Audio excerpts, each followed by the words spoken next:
Welcome to Three Skulls Tavern, a channel devoted to tabletop role-playing games by Free League Publishing. This show is sponsored by WorldMill, online server hosting for the Foundry Virtual Tabletop.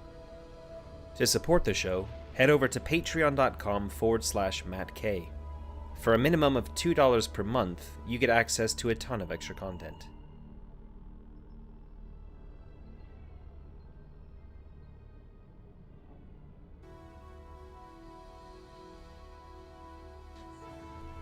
There we go. Thanks, Pear. Hi. Let's do that again. Oh, man. Sorry about this, guys. Hi, I'm Matt. This is take 2 for this new this slightly different change of plans to how we normally do things on the channel. Normally we'd be running Coriolis right now, but we had a player who couldn't make it, so we're now doing something else. Microchips is a work-in-progress Cyberpunk expansion for Year Zero Mini that I'm currently writing, and this is basically a playtest of the game. And I've got with me 3 players, 2 of which I've never played with before, so I will be approaching this much like I would a convention game. So we'll be talking about safety tools and stuff shortly after we do introductions. So we'll do the introductions as it appears here on the video feed. So we'll start with JP. Can you tell us a little bit about yourself, please? Yeah, sure. I'm JP. I'm from the UK. I've been, like I said, gaming since my hair was brown, although it's now very grey and lots of white. And we've played a whole host of systems, including Shadowrun in the past. But like I say, more recently, we've been focused on Forbidden Lands. And during the pandemic, been playing an obscene amount, which is 40 plus kind of sessions of something that was just going to be a throwaway game and sort of, just fill some time in over a couple of weeks, but it's now our main focus. So narrative storytelling is always good. Cool. Thanks, JP. Hayes, over to you. Hi, my name's Hayes. I am based in Phoenix, Arizona in the States. And I haven't been playing too much lately because of the pandemic and all that kind of jazz. So recently got hooked up with an online group playing Mutant Year Zero. And that led into this opportunity to jump in today and help play test, have some fun on a YouTube stream. And check out some Cyberpunk stuff. So I'm pretty psyched. Cool. How much Cyberpunk have you played in the past? Any? Shadowrun video games on the old Super Nintendo a long time ago. Oh, wow, yeah. The isometric one, yeah? Yeah. Oh, yeah. And I think a little 4th edition when they brought in the personal area networks and stuff like that. So just a little bit, but okay. The flavor, I'm all there. Okay, cool. Thanks. And Tony? Hey, hi there. So I'm Tony, the GM for Coriolis. I've been also in Twilight 2000 and Payson. And today I'm here, testing microchips. And yeah, I'm also very excited to play this game. And you've played, what's your Cyberpunk? Yes. My experience is Shadowrun. So I used to play a lot of Shadowrun. I used to be the GM with my teenagers friends a long time ago too. So we were much about combat and, doing crazy shit. So hopefully today's going to be more narrative maybe. I don't know. Let's see. And JP, how much kind of cyberpunk genre stuff have you played in the past? We played an awful lot of 1st edition Shadowrun, an awful lot. But we never really got into the Cyberpunk 2020 part of it. I think because after we got so deep into Shadowrun, I think Cyberpunk at that time felt really sort of like not quite as cool. But then more recently, with the game being released and the new rules being released, I think there's a plan for us to do some actual Cyberpunk in the near future. And obviously, on the basis of this, I think this could be our go-to sort of thing. Okay. Playing some of the Cyberpunk things, which is why I'm interested in it. I think it's cool. Yeah. Yeah. So the idea behind this this game is it started off. Well, I don't know how much I should say. Put my foot in it, really. The idea was to make this into a very lightweight kind of cyberpunk genre guide for tweaking Year Zero Mini to play cyberpunk games with, and then you could basically do whatever setting you want. It could be it could be the Sprawl from Neuromancer, it could be from Blade Runner. Whatever you wanted, right?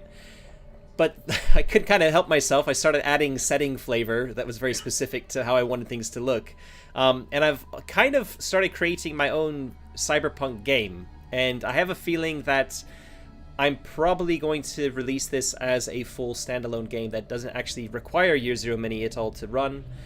Maybe even do like a print-on-demand thing of it. It won't be very big. It'll still be quite a lightweight game, but that's kind of the direction I'm heading. I'm not 100% sure on that yet, but we'll see. Before I go into the influences, a little bit about the world as it stands, like lay out some kind of truths about the world, let's have a quick talk about safety tools, because that's really important, especially when there are people that haven't played together for the first time. The first thing, I guess, for me to say as the GM is, in terms of like content warning sort of stuff, I'm not planning on there being anything of a graphic sexual nature in this game. I'm not planning on there being anything to do with... I'm not planning on there being anything to do with, like, violence towards children. That said, there will be youths, for sure, who are getting up to no good. There will be prostitutes and brothels and stuff in the game, but we will... If any of you decide you want to engage with any of that, there will be some heavy fading to black. And yeah, I think from my perspective, the real purpose of this game is to playtest some very specific elements of the game. So there's the adventure, is relatively linear, because I'm trying to do very specific things here. So just, before people kind of get excited about some like really crazy, twisty cyberpunk adventure, this is just something I've come up with today. So we'll see how it goes. That said, in terms of safety tools, I think there's a couple of things we can put in place here. The X card I'm a big fan of. Is everybody familiar with how an X card works? No.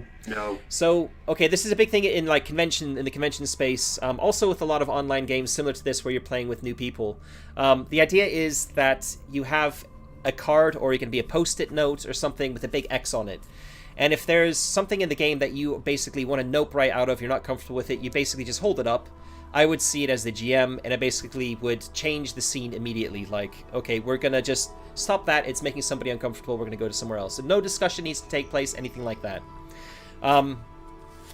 The issue here is that I have two monitors on my screen, and I'm going to be juggling a lot of windows currently, so I might not see an X if it pops up. So the easiest way to do it would be to maybe say a vocal thing like... or like clear your throat, or say Matt, and then I'll check the video feed, and then you just hold it up, and then we'll move on from there. Obviously, if it is something a little bit dodgy, I will probably be focused on you anyway, so I'll probably see it. But if you could just get like a piece of paper, put an X on it, that's all you need. There's something else called lines and veils, which is also something that's quite good, and it's basically talking about I think I'll turn it over to you in a second. But the idea is, these are lines we don't want to cross. So are there any themes that you really do not want me to explore as a GM, or us as a group to explore? And they're basically off limits for this game. And veils are things that, I guess they can kind of more, they're kind of more like, they can be part of the game, but you don't really want to explore it in detail, if that makes sense. So they're kind of more veiled. They're a bit more happening behind the scenes, maybe. That sort of thing. So really it's just, are there things that trigger you that you don't want to see? And we'll just take it in turn. JP, is there anything that's kind of off limits? I'm cool. Okay. Hayes? I can't think of anything. Okay. Tony? Is that when you already blacklisted? I'm okay. Cool. All right. All right. So we had a little chat before this game started to put a bit of player-led spin on how we're going to be playing. So the idea behind this is that there is a sprawl, a typical cyberpunk sprawl that is built over the... I don't want to say the ruins, because it's kind of not quite true. But basically, there was a World War III that happened at some point. Nuclear bombs were used, and in the generations that have gone on beyond that, these kind of megacore-led city sprawls have kind of sprung up across the globe, and you are playing in one of them. So the idea is that this takes place over a kind of conurbation of multiple cities. We've decided, or you as the players have decided, you want to play in Neo-Boston. So this is probably covering New York City, possibly Washington, D.C., definitely New Jersey. Like all that kind of area is kind of swallowed up. It's probably called Neo-Boston because maybe New York was targeted during World War III, and it's maybe a bit smashed to shit, and you know, that's why it doesn't have its name attached to this sprawl anymore. Very quickly, this is as is kind of one of the main themes of Cyberpunk. There are the haves and the have-nots. The people who are basically the wealthy residents, they live in elevated living above the ground. So all your skyscrapers are connected by kind of a crisscross network of tunnels, tubes, that sort of thing. They also have flying cars called skimmers, which kind of ferry them from place to place above the sprawl. And the people are referred to as L's as well. So L is like the letter L, but it's actually EL. I've stolen what they call the elevated train in Chicago for this. And it stands for elevated living. That's how they refer to it themselves. So the L is where they all live. It's a kind of what it's referred to as, and they're called L's. Down below, you will rarely see any of them down below. They have agents, they have people working for them who, if something needs to happen in the sprawl, they're the people who deal with it.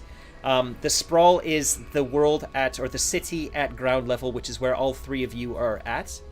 And it's pretty typical Cyberpunk in terms of it's grimy, there's a lot of poverty and violence. The police, there's this kind of a token police force, but they're kind of uncaring, brutal, all the rest of it. I'm diving into a lot of cyberpunk fiction that I've read and cyberpunk films and TV that I like. So things like Judge Dredd are a big inspiration here in terms of like the police who are basically all about, they're the law, and they enforce the law in the sprawl. However, there are also megacore interests, and there are megacore special agents who, for specific purposes, might be sent after people in the sprawl. And they are basically, they're not like Judge Dredd, they're more like specters who are terrifying.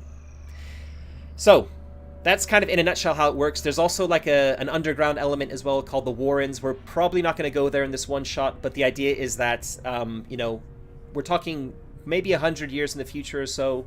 There are like catacombs, if you will, of the old cities lying beneath the sprawl. And there are basically mutants and humans and people like that who have been living down there, outcasts, rejects from society, that sort of thing, who go down below ground, and they are constantly tunneling and making spaces to live down there. So there can be sort of like dungeon crawly bits if you need them to be there. But we're probably not going to be... my linear adventure doesn't really take that into account. So, moving over to technology then. Everybody has... Hey, Chris. Yeah. Okay, cool. I just saw your comment about the L in Chicago. Yeah. So everybody has a chip. No, not everybody, but almost everybody has a chip in the base of their neck, and it is an implant that allows you to. It hooks up to your nervous system, to your brain, and it allows you access to the net, which is what I'm calling the Matrix or the grid or whatever you want to call it in the cyberpunk world. It's the evolution of the internet. We're calling it the net. I just realized that's what they call it in Cyberpunk as well. So I might be changing the name of that to something else that's not stepping on their toes. But anyway, the net is we're not looking at the 80s and taking things forward from the 80s. We're looking at things how the world is now, and we're taking it forward from there. So everything is wireless. You can connect wirelessly through your implant, through your chip, to the net, and you've got access to everything. And it's also one way that the L kind of controls people, keeps tabs on people, and keeps the population contented, right? Again, think of typical cyberpunk tropes where the masses need to be just kept sedate and quiet. I'm thinking of Tokyo Ghost, which is a really great graphic novel, which is exactly that. People are fed constantly fed television feeds to keep them comatose almost. So I really like this idea. I like the idea of the chip basically being available to almost everyone. I've written in this setting that there are chip charities that will provide, if you're don't have the money, you can get a really cheap bargain level chip implanted into yourself at very, very small cost, or potentially even no cost. I also have done away with some other things as well. So hunger is also technically a thing of the past. There is something called Pro Plus Protein, which is tasteless synthetic protein product that is available to everyone, and it has all the nutrients that your body could need. It just doesn't taste like anything. So while it's available and everyone can survive, nobody technically has to be hungry. A lot of people don't eat it, they refuse to eat it, and there are still, like, people definitely spend a lot of money on food and on drink, etc. Water, potable water is also available to everyone as well, so you can get water for free anywhere you go. But again, it's not like even what our tap water tastes like today. It is extremely, like, chemically neutral. So I don't know if you've ever had something that has been through, like, a filter before.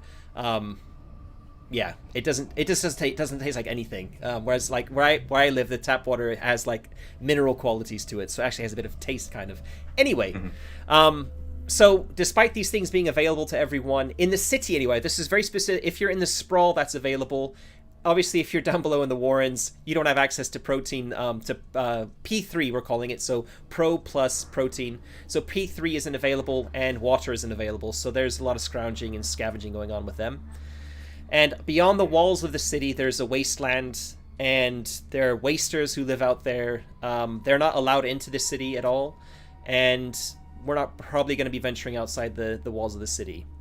Going up into the atmosphere, you have a massive ring which orbits the planet, and this is effectively, if any of you have heard of a novel called Ringworld, it was a very formative book when I read it as a teenager, and I love the idea of a spinning ring that has gravity. It has almost its own world built into it. This is smaller than what the Ringworld is that Larry Niven wrote about, but it's basically like a utopia orbiting our planet where the mega rich live. So definitely, like, the founders of the megacores live up there. Celebrities, like, really the like A-list celebrities probably live on the ring. Or I think I was calling it Halo maybe in the game. Anyway, that's something that's going to be visible at various times of the day as it kind of orbits the planet. Very much visible with the naked eye. It's probably visible at night as well because it'll be glowing. And then there are also colonies beyond. Again, we're not going to be leaving the surface of the planet, but just to let you know, like, there are colonies on Mars, Venus, the Moon, and in the asteroid belt. So that's the setting in a nutshell. I'm not sure if I missed anything. Probably have missed a little bit. Hacking and stuff. Oh, there's one other thing as well. Taking inspiration from Ready Player One, which is another book I quite enjoyed.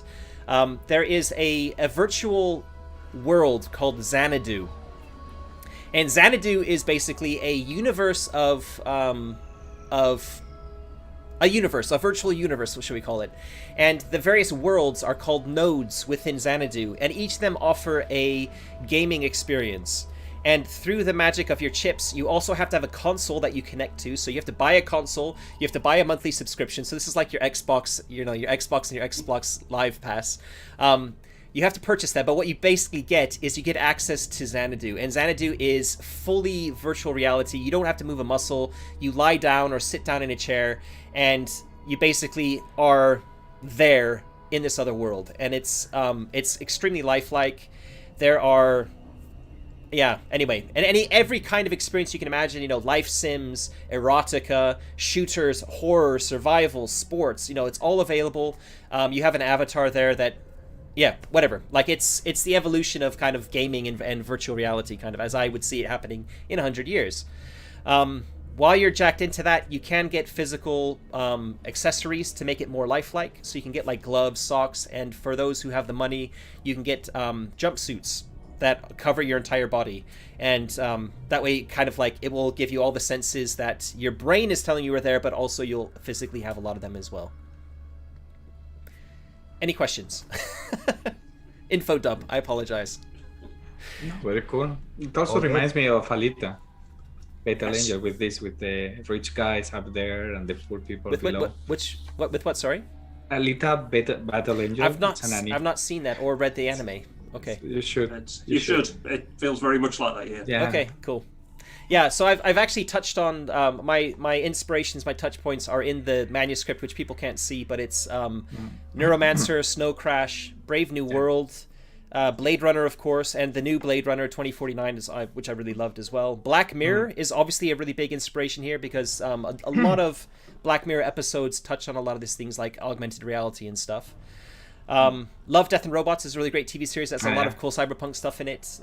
Tokyo Ghost I've already mentioned. Judge Dredd I've already mentioned. Fluorescent Black is a really cool graphic novel as well that has inspired this. And that's pretty much it from inspirations from me. That's kind of had something to do with this. So, we are nearly 30 minutes in. We haven't started playing yet. So why don't we have a look. I'm going to bring up your character sheets here on the stream.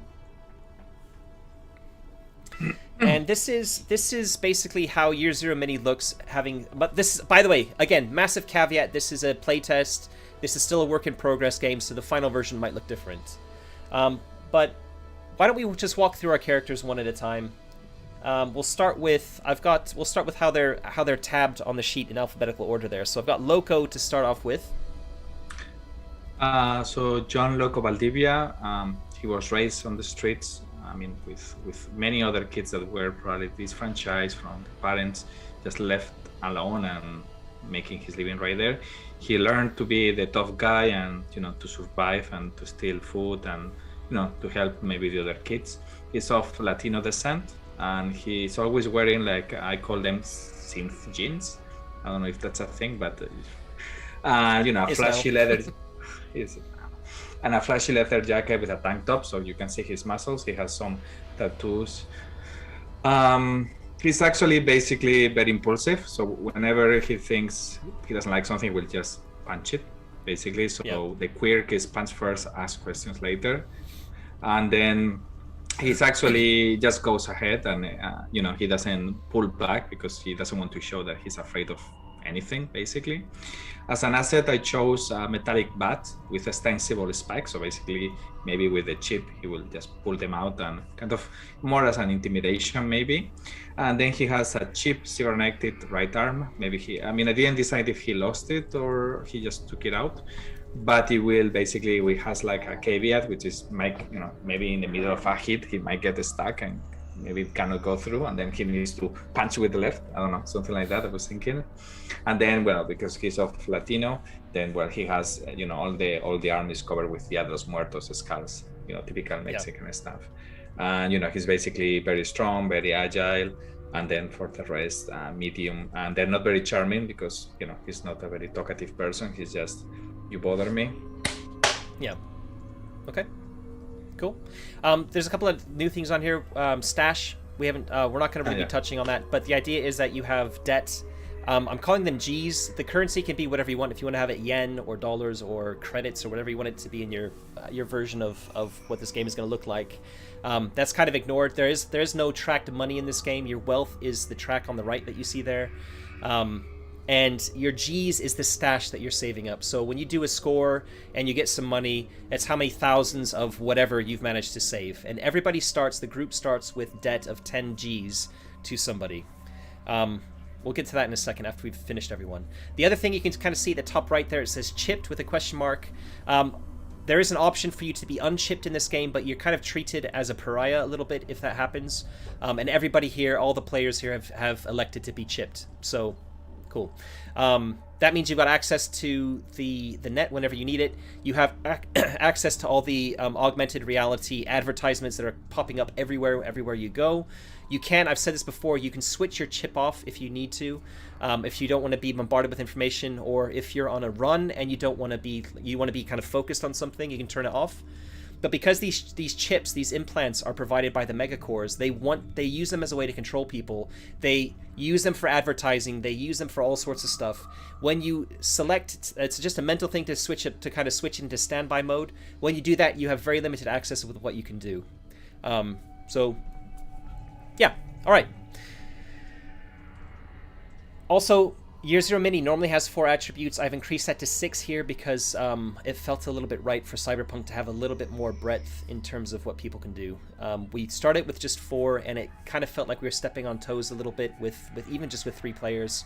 So I've expanded out. As part of this playtest, I don't know if these 6 names are going to stay, if there's still going to be 6, how they're going to work. But otherwise, it works the same as Year Zero Mini. Okay, so thanks, Tony, for that. We'll move on to Neon then, which is JP's character. Hi. I'm from the same sort of block as our good friend Loco, where he was sort of using his fist for everything. I was the smaller kid who was taking everything apart, mostly tech, until the day I found an old classic Sony Walkman. It's huge. It's absolutely huge. This has become my asset, and in this is where I have my cyber deck, and I've got loads of wires that I plug into it because I kind of like the old school feel, having got like an earpiece. Yeah. And the problem with the earpiece is that when I was using it with the wires, and because it's old tech with new tech and all put together, I did damage my hearing. So my Chrome was a replacement sort of hearing ear, so if you like. However, I went to the cheapest possible place, a friend of a friend of a friend, and occasionally I can pick up local interference. So other comms, I don't see the virtual adverts as I'm walking down the street. I just get smacked with the sound, and it's not always the beginning of the advert. It could just be the end. So there's lots and lots of distractions. In the Walkman, I did find a cassette tape called The Best of Grunge. So my character is sort of moving around. So all the way in the future, he's got he's called a classic grunge look. Really, it's just sort of like a plaid shirt. And sort of, but I tell everybody that it's grunge, it's proper grunge. And lots of people haven't got a clue what it is or do not care. They just think I'm a weird kid with wires. Basically. Okay, cool. And you've gone for tech as your highest. So the way we've also done the attribute spread, there are 20 points spread between these, and I've asked for everyone to do 5, one of them to be 5, one of them to be 4, one of them to be 2, and everything else to be 3. The other 3 to be 3. So that's kind of how we spread them out. And you've gone with tech as your highest, tricks as your second highest. Tricks and being meat. like and meat being lowest. Meat is absolutely at the bottom. Because you don't need that when you're in Xanadu. No, you definitely don't. You definitely don't. I've seen you've gone for Waster as your upbringing element. What's the story behind that? Whereas other people, it's sort of, it's. I like the idea of he's talented, but he just would rather spend his time doing things that weren't really work, and just finding things and sort of hanging out with Silver and Loco at times and other people, and generally sort of your parents. Whereas our other colleagues' parents would dismiss it, very supportive in this part of the world, but it was just absolutely wasting any talent, so I could just sit and take things apart. Okay. All right. Which is why my tech's so high. So just not motivated by anything, and just basically wanting to get into the next level on, I don't know, Paladin, General, and Xanadu, rather than get a proper job. Right. I just asking because Waster is the term I'm using for people in the wasteland. Oh, okay. But that's fine. We'll leave it. I know what you mean. I originally read that as like, oh, you come from the wasteland. That's I kind of didn't see that. But yeah, okay. Yeah. Cool. And then we're moving across then to Hayes' character Sliver. Yeah, Sliver, because he can get into places and where you don't want him probably. So he's the crew's break and enter specialist. We decided that he's a clone, and so I think he was actually part of the L Society at one point, and perhaps cloned and part of one of their acquisition crews, and always had the best gear, trained by them, and of course, job goes wrong. What was supposed to be a simple snatch and grab turned into something much worse, and the team pretty much disbanded and scattered. And so he has escaped to the Sprawl, and he's constantly got this over his head, quite literally, the idea that someone at some point is going to come for him. And so he's trying to eke out a living, trying to probably get out of the city at some point, somehow, somewhere. That Eden somewhere out there. Okay. So, yeah. We didn't discuss the crew part. Yeah, we'll do that in a second. So your stats, though, walk us through the choices there. Sure. So the stats, as far as those go, I was thinking he's very quick and very agile and that sort of thing. Not so much a physical character, although he's got pretty good stamina and things like that. And then he's got a way of being able to get guiley with some of the connections that he used to have. Not that he has those connections anymore, but he knows how that kind of system works. Okay. Yeah. Cool. Guile is kind of a catch-all for wits, perception, deception, cunning, Manipulation. that sort of thing. Manipulation is charm. So Okay. So this is more like if you're trying to, I've kind of wanted to, I wanted to make it not just be like an empathy stat for every time you're dealing with another character. There's just the one attribute you always use, and I like how deception is kind of split off. Like you're really trying to deceive someone. It's a very different way. I'm a terrible liar myself, so I know all about this. Growing up, my brother was a great liar, and like. There's charming people and being able to have a presence around people, and all that kind of stuff. And then there's also being able to really deceive people and to be a bit more wily and cunning. So Guile also can kind of play with your character being kind of like a stealthy character. Guile would be used for blending into a crowd, because that's all about keeping your cool and kind of blending in, that sort of thing. Or if you wanted to hide, that would probably also be a Guile role. We'll talk about that. This game, by the way, is player-facing for people who aren't familiar with Year Zero Mini. So if you were hiding from somebody, for example, it would be you would be rolling against them spotting you. So it'd be if they have any special traits that relate to some sort of perception-related thing, it'd be you rolling your Guile to see if you're hiding yourself well enough in a kind of cunning enough way or whatever to not be seen. Anyway, and speed and tricks. So just to clarify. So yeah, speed is basically agility in a nutshell. Tricks is kind of like dexterity, so hand-to-eye coordination. Tricks, legerdemain or sleight of hand, that sort of thing. So tricks is very much like, or if you're hacking, for example, so for JP's character, when he's doing active hacking, he needs to be very quick. It would be a tricks roll. Tech would be more like if you're trying to repair something, you're trying to heal somebody, something like that. You're dealing with tech. You're trying to open a locked door through a tech panel or something like that. That would be a tech roll. So tricks is very much anytime you really need to have really. I'm thinking hacking, you're tapping away on your little your little classic TV sort of. But also pickpocketing or card sharpening or all that kind of stuff. And meat is basically meat space, like your body. You could call it physique, I guess, and it would be the same thing. Cool. The other thing we haven't talked about is the group concept, so we'll have a quick chat about that. There are 6 crew concepts or 5 group crew concepts I've put into the manuscript to start off with.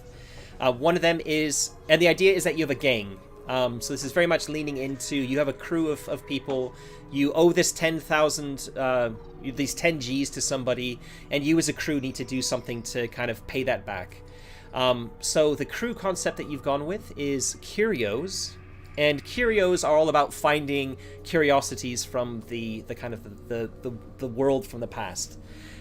So you basically are thieves who steal stuff for people who want to find these quirky items, because they often go for a lot of money as well. So that's going to be part of the adventure. And this could be anywhere, I guess, even on the catacombs that you mentioned before. Warrens. Sure. I mean, curios would be if you hear rumors of something, like something's been dug up in the Warrens, you'd probably be very interested to go find it. You could probably be, there'd probably be other people who are like fortune hunters who'd be like, oh, we heard that there's some kind of, everyone knows that this past or pre-war, I should say, pre-war tech is worth a lot of money, but you have the right connections to find buyers, and you have a bit better of an idea of what you're looking for than the average fortune hunter. The debt, we're going to talk about that very quickly now as well. I have a D6 table where you can roll to see what kind of debt you owe to someone, and also what the conditions on your debt are. And this is something I've kind of borrowed from Electric Bastion that I really like, where you start in debt $10,000 to somebody, and there are 100 different career options, 100 different options of debt, and the conditions of your debt are part of that as well. They're not always conditions. There's a little bit about the debt that you have.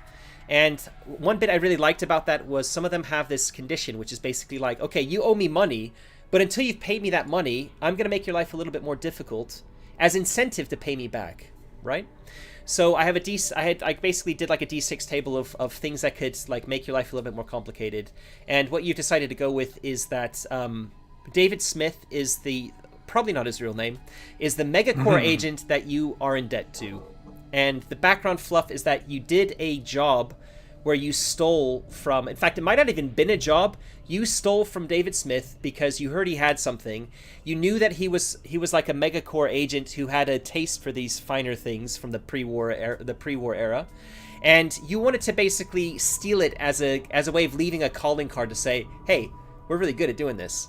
And you stole the item. He's basically, his fine to you is a debt to him for 10 Gs, but he's also now kind of like your benefactor, your employer a little bit. So it did kind of work. He didn't kill you, he didn't arrest you or anything like that. But yeah, you owe him money. And the condition on your debt is that he works for the Megacore Sapphire, and you're barred from all Sapphire establishments until you've repaid. And that way that works is you've got these chips implanted into the base of your skull, and they get scanned. Certainly every Sapphire establishment will have a chip scanner built into the entrance. If you try and go in there, an alarm will sound. They will also have security there, and you will be barred from entering. So this includes... and the way we've done this is I'm not actually going to write down a big list of like lore for where you're barred from, because that doesn't make much sense. What I'll do instead is I'll roll a d6 anytime you're going in. So this will be one of the few times I as a GM get to roll dice. And we'll do 50-50 odds, I think. Maybe I'll change the odds slightly if it's a little bit more likely or unlikely, and we'll just play it from there. So if I roll a certain way, it'll basically say that this is a Sapphire establishment and you're going to be kicked out as soon as you enter. Sapphires everywhere. Yeah. Well, you said it. You said it. Yeah. Cool. So, you've just met with David Smith, and he has basically given you a job, and the job is, he's heard rumors that there's a lamp. He calls it he says it's a lamp. But it's not just any lamp. It's a lamp that plugs into a power supply of some description. And when it's plugged in, it gets really hot. And it contains some wax or some kind of waxy substance inside that when it gets hot, it starts flowing within the lamp. He doesn't know what color it is. He doesn't know... It just kind of sounds like a really weird thing. Like, why would you want to do that? But at the same time, like...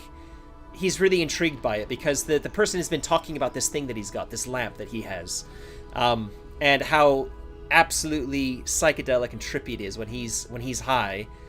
He could just watch this thing for hours, and it inspires him to do all sorts of crazy stuff. So he wants you to go steal this lamp from this guy's penthouse suite, and he gives you an address. The address is in an area called the Tech Zone. I'm gonna flash up a map very quickly. If the three of you won't be able to see the map, unless you're on YouTube, but if you go over to Discord, to our Discord channel, there's the map there. So the Tech Zone is between nodes H and I on the map, all the way on the left. You see that? Yep. Yes. Okay. H is a hotel called Xanadu Hotel. It's one of a chain. And this is the only one in the district. So you're actually in this district called the Pink District.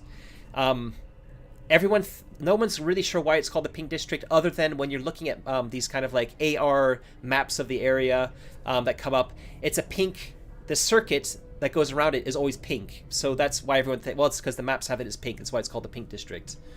The Loop is a major thoroughfare that kind of rings what some people call the Old City, although the Sprawl doesn't really make much sense in the Sprawl anyway. But it is a fairly major like roadway.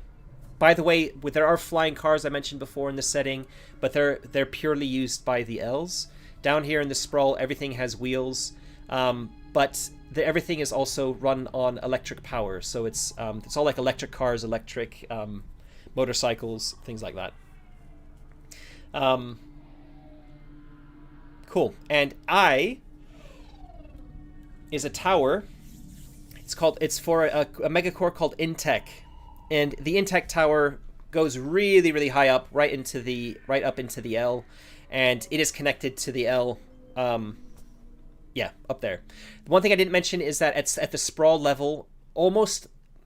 I mean, the rumors are that every single entrance into the L from the Sprawl has been sealed. Certainly, that's what the L's want you to believe.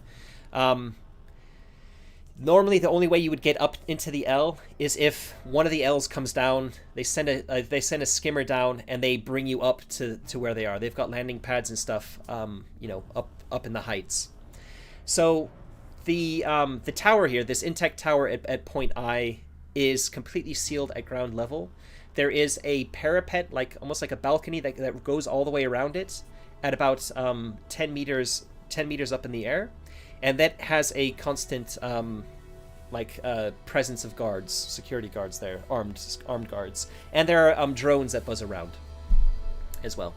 So it's there. It's owned by a megacore, and it's defended. So if you were to try and blow it up or something, you'd have to deal with drones and guards and all the rest of it.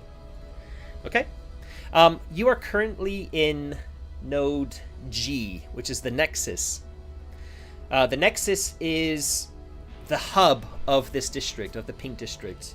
And it is, the fog line is an old line, train line that used to run up to where the node E on the map. And the node at G is another train station. It's not as big as the one that's at E, but it's still a train station. And out from this, because it's kind of become the center of the district, even though it's not geographically center of the rectangle. This is where all of the shops and all the commercial district kind of stem from this point, going off in all these different directions. Yeah. So there's entertainment, there's places where you can find entertainment, there are shops, there are cheap coffins that you can buy, coffins being a neuromancer thing that I'm borrowing, which is basically like a cheap bed in a cheap motel. Yeah. So, you're at G now, you need to get over to the tech zone, which is between H and I, that little stretch. And that's just kind of a little bit of a taster of what we got here. So, we can say that you are not in a Sapphire establishment. You're trying to you've met up, you've been told where you're meant to go, what you're meant to find by David Smith. He's not, and that's basically he's dismissed you. He doesn't like talking about any of the details. You owe him money. It's up to you to figure out how to get that and bring it to him. So, you've met up at some dive of some description to have a chat about what you're going to do. So, why don't you tell me the kind of place you're at, and over to you. Okay. I need a caffeine fix, so more than I need alcohol, I need the caffeine flowing through so we can start planning getting in and out. So I'll be suggesting after David Smith dismissed us that we head to some sort of equivalent coffee joint. I need lots of caffeine, the dirty, thick sort of. Yeah. This district's going to have some of these sort of backstreet coffee vendors. Yeah, sure. I don't want real coffee. I mean, we're in a post-nuclear setting, so real coffee. Brown sludge. Yeah. It's synthetic. There'll be synthetic coffee substitute that probably tastes nothing like what we think coffee tastes like, but it's called coffee. Yeah. And knowing that Loco's with us, we'll have to make sure no matter where we are, he doesn't sit with his back to the door. Otherwise, he'll start getting funny again. Sure. Okay. Yeah, you got it right, Neon. Cool. So you're basically in a cheap cafe. Yep. Oh, yeah. I like it. Okay. Yeah. And as Neon said, I'm just crossing my legs, my arms. I have my bat on the table right next to me. Yep. And I'm just like, okay, so what's the plan, Neon? You're the smart one. We need to get in. It's a penthouse. Last time, me and Silver did the cleaning crew thing. Get on the list and we get up there, and that went wrong. So I'm not quite sure that's the best way. Although Silver can get in anywhere, we just need to get past the security. He's just sort of brilliant and awesome at getting past that. Hey, we should have you check what is this penthouse? How does it look like? Yeah. Okay. So I'm going to pull out my Walkman type device. Mm-hmm. Some of it is just superficial nonsense, really. I could just click on my chip and go up, but it's part of the sort of the showman act, certainly in front of my friends, to look like I actually do something when they're sort of like climbing things. So I'm going to do that, and I'm going to start looking on the net, sort of like initially look and see what's on like their main sort of page, their main sort of like view in the net of what the place is. But I also want to start looking at some floor plans. Okay. So, all right. So you can definitely find, without needing to roll or anything, you can find Google Street View sort of images of that like that stretch of road. Certainly, also because it's the tech zone is known for where you would go, at least in this district, to find decent quality tech. If you want to get a splice done by somebody who isn't probably going to butcher you, you would go there. If you wanted a decent bit of chrome that isn't going to have any faults with it, that's where you would go. So it's like kind of like upmarket part of this district. So yeah, you find like a street view of it. It is in a I'm not going to call them skyscrapers. Call them like roughly 20 stories high buildings that are kind of cheek and jowl next to each other, going down this entire length of street on both sides of the road. And it's on the, if you look at the map there, it's on the west side, so the left hand side of the map of that road. And the buildings are just like imagine any kind of western city that has skyscrapers. It kind of looks like downtown, as you would imagine, like buildings cheek to jowl next to each other. There might be a small alley going between them, but really they're just different heights up and down. But they're certainly, like, even at 20 stories high, they're not approaching kind of the L level. So if you're on the roof of one of these buildings, you're still not technically in the L.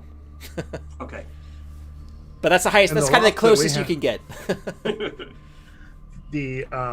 The penthouse that we have to get into, is it in Intech Tower or is it in one of those smaller? Oh no, it's not Intech Tower. Yeah, it's in one of the smaller ones. Intech Tower is actually going up into the L. It's completely off limits to the public. So yeah, this is like kind of at I, the hub, the node at I on the map is Intech Tower, and the stretch of road between H and I is where this penthouse is. Got it. You find, I guess you can also find that the let's pull up my notes, sorry, 1 second. The ground floor of the building that this penthouse is in has a splicing clinic. The building to the south of it, so its neighboring building to the south, it has a Xanadu shop at ground level. This is not a place where you can like hack in. There's a Xanadu hotel where you can actually pay to be like high security. You can just like leave the world behind. No one's going to steal from you or anything like that, like you might happen at home, and you can just switch off for a whole week or something and just live in Xanadu. Quite expensive. This is actually a shop that sells like consoles and subscriptions and the accessories like the gloves and all that kind of stuff. And they'll take fittings to get you like a jumpsuit if you want, that sort of thing. So that's to the south is a Xanadu shop. On the ground floor, you don't know what, like there's nothing listed above that. To the north of it is a gadget shop that takes up 3 floors. So they sell a lot I'm getting quite excited on that. Yeah, there's a lot of high tech stuff being sold there. I mean, it's gonna be really expensive, of course. Obviously. But yeah, like it's a massive tech store, and that's to the north side of where you're this building. Most of these buildings, you know, because you've lived in this area, you're from this area. You know, you have just like how it is in our world. You have like shops or commercial sort of enterprises at the ground floor, maybe going up 2 or 3 floors above that, and then everything above that is usually apartments or offices or a mix of both, that sort of thing. The penthouse suite is the address you get. It has like a number on it. That number is 19. So the address is 19, and then whatever the street address is. And when you look at the, you can actually, before you find the schematic, you can count that there are 19 floors on this building. Okay, I was going to ask that. And if you want to find a blueprint, you're going to have to give me a tech roll. So tech is your interaction with the net, and just before you roll, Yeah. there are a couple of things here in Year Zero Mini that we can do. So you roll, just to break it down as well, because it's the first time we're rolling here. You have a 5. That's your high stat with tech. Yep. You're going to be able to use your cyber deck for this as well. So that's going to give you a +2 to this. You're going to have 7 dice to start off with. You're a hacker as a as a concept. You're going to get another 2 because this is basically your concept either gives you 1 or 2 dice depending on how relevant it is. But this is basically what you live for is hacking and sort of stuff. trying to So you're going to get 2 for this as well. So you're looking at a dice pool of 9 dice. What I'm going to do here is I'm going to set the difficulty level, and difficulty level normally is just normal difficulty is you need 1 success. But if the difficulty can ramp up, and I basically add the number of successes required. And for this specific thing, I think we're just going to go with, I think because it's not freely available, you're going to have to look around, snoop around for it a little bit. We're going to require 2 successes for you to find the actual blueprint. Right. So you're going to roll 9 dice and you need 2 successes. So, yeah. Just the one. Okay. So here's the other thing. With pushing in this game in Year Zero Mini is you have a luck stat. You currently have 1 luck. I'm going to take the map down so we can see your character sheet actually. Give me a sec. You have 1 luck. The luck allows you a free reroll. That's how luck works. Right. You can also take trauma, 1 point of trauma, to push as well if you either have used up your luck or you want to do something else. So it's kind of up to you if you want to reroll. Or are you happy not to have it? I'm happy not to have the trauma this early on. So I think because this is going to be key to us succeeding, and we really need to succeed, we need to get this mystical lamp. I am quite tempted to take it apart and see how it works, but the others will convince me otherwise. Okay. So I will use my luck. So you click on the emoji there with the blue circle.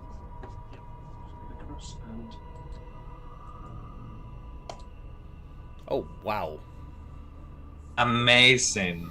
I mean, that's a success. Really? So one other thing that, I mean, we're probably not going to get a chance to use it, but there's something called momentum in this game, and that is if you get more successes than you require, it goes into a pool of like freely available dice that other people can use to roll with. It has to be in a related test, and it has to be used it goes away over time. So you currently are looking at a momentum pool of 3. So I'm putting that on a dice in front of me here. And kind of technically in the rules it says anytime somebody acts without using it, it goes down 1.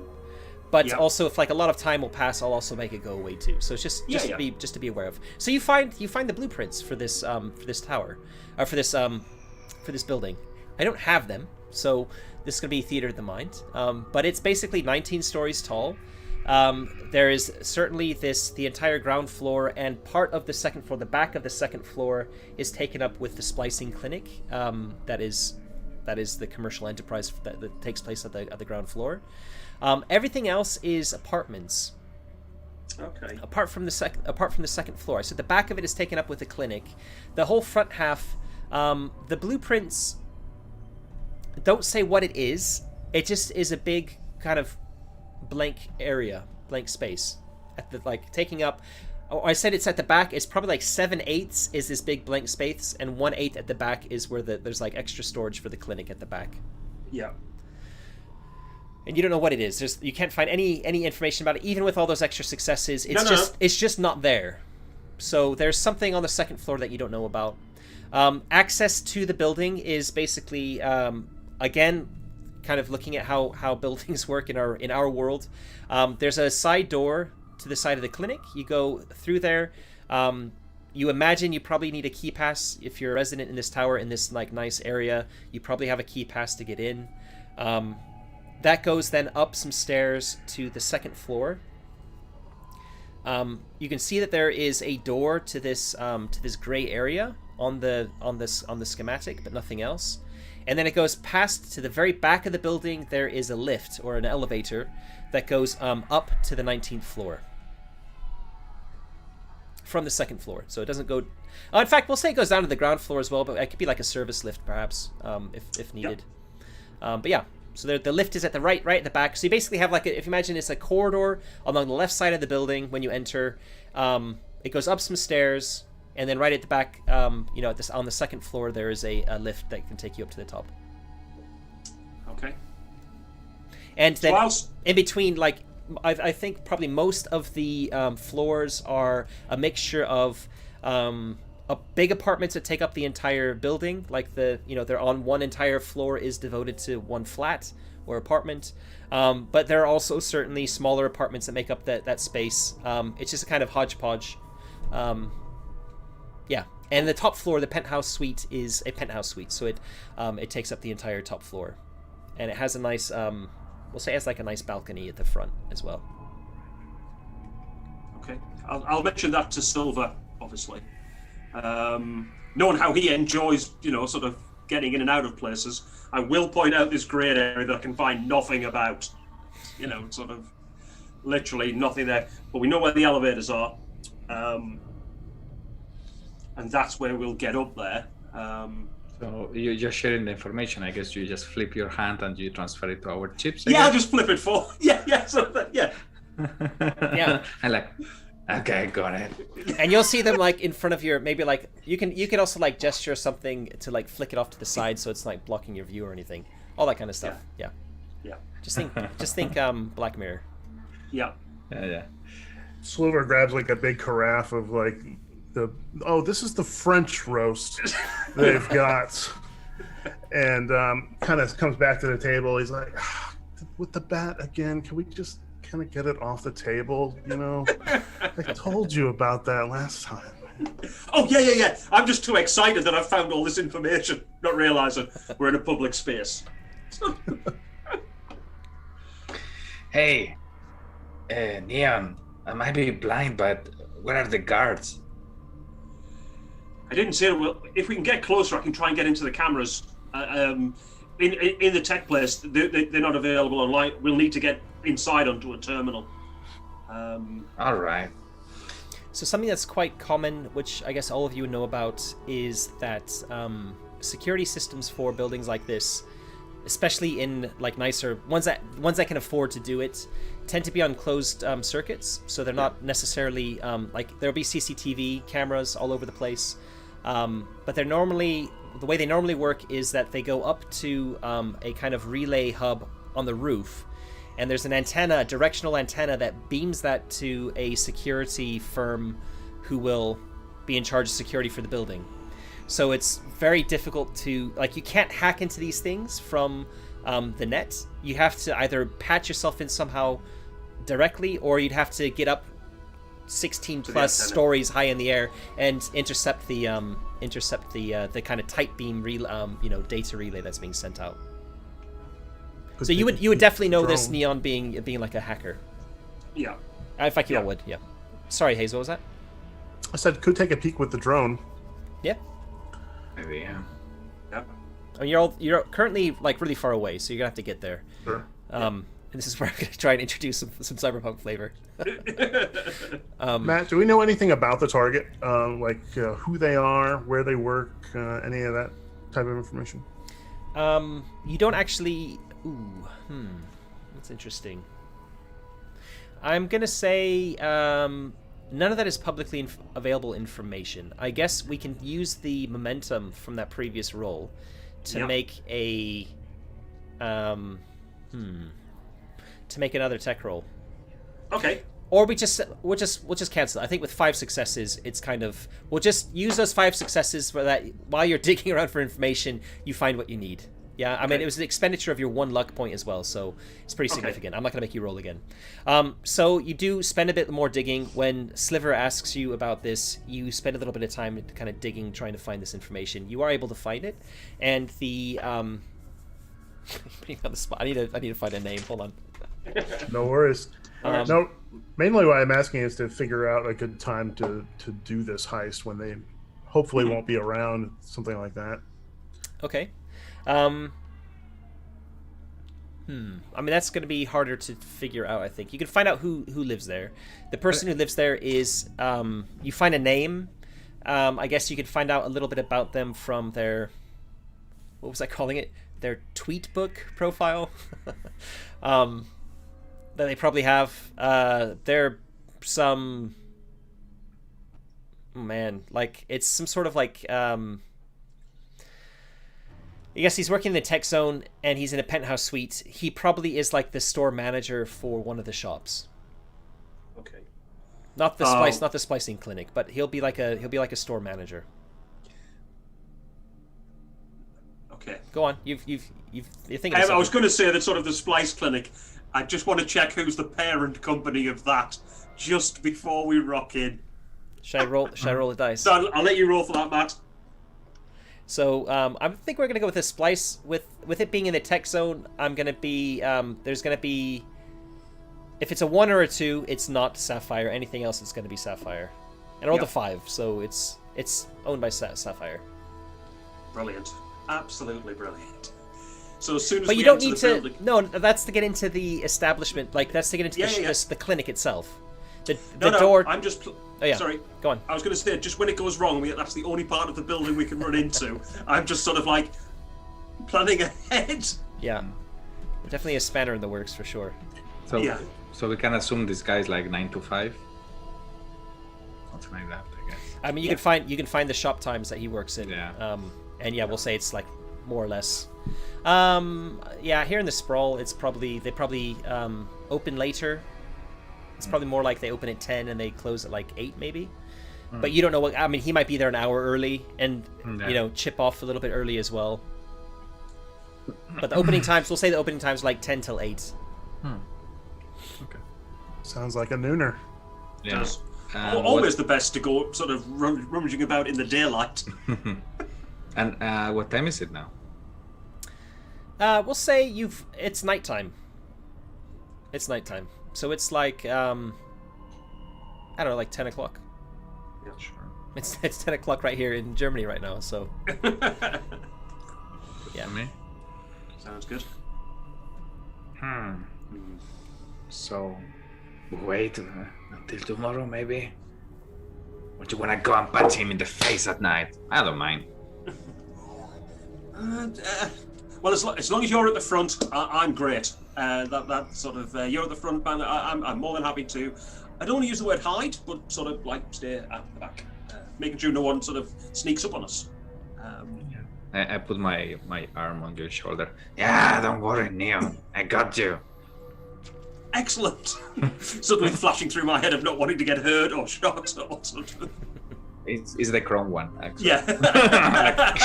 Of course it is. All I'm thinking is, can I take that apart?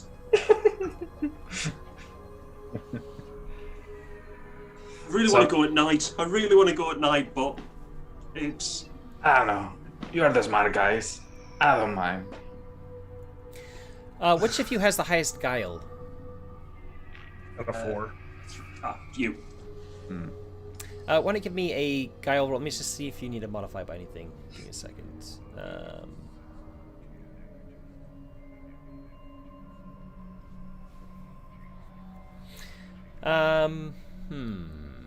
Yeah, just give me a straight guile roll, please. Not bad. Nice. Okay.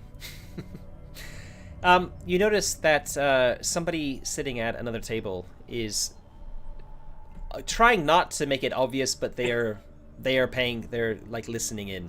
They're Okay. eavesdropping. Loco, don't look now. But I think that guy just said something about you. Put my arm for one time. What? What guy? And I turn around. I said don't look now. Hey, man, don't... I mean, what did he say? He talked about my abuelita.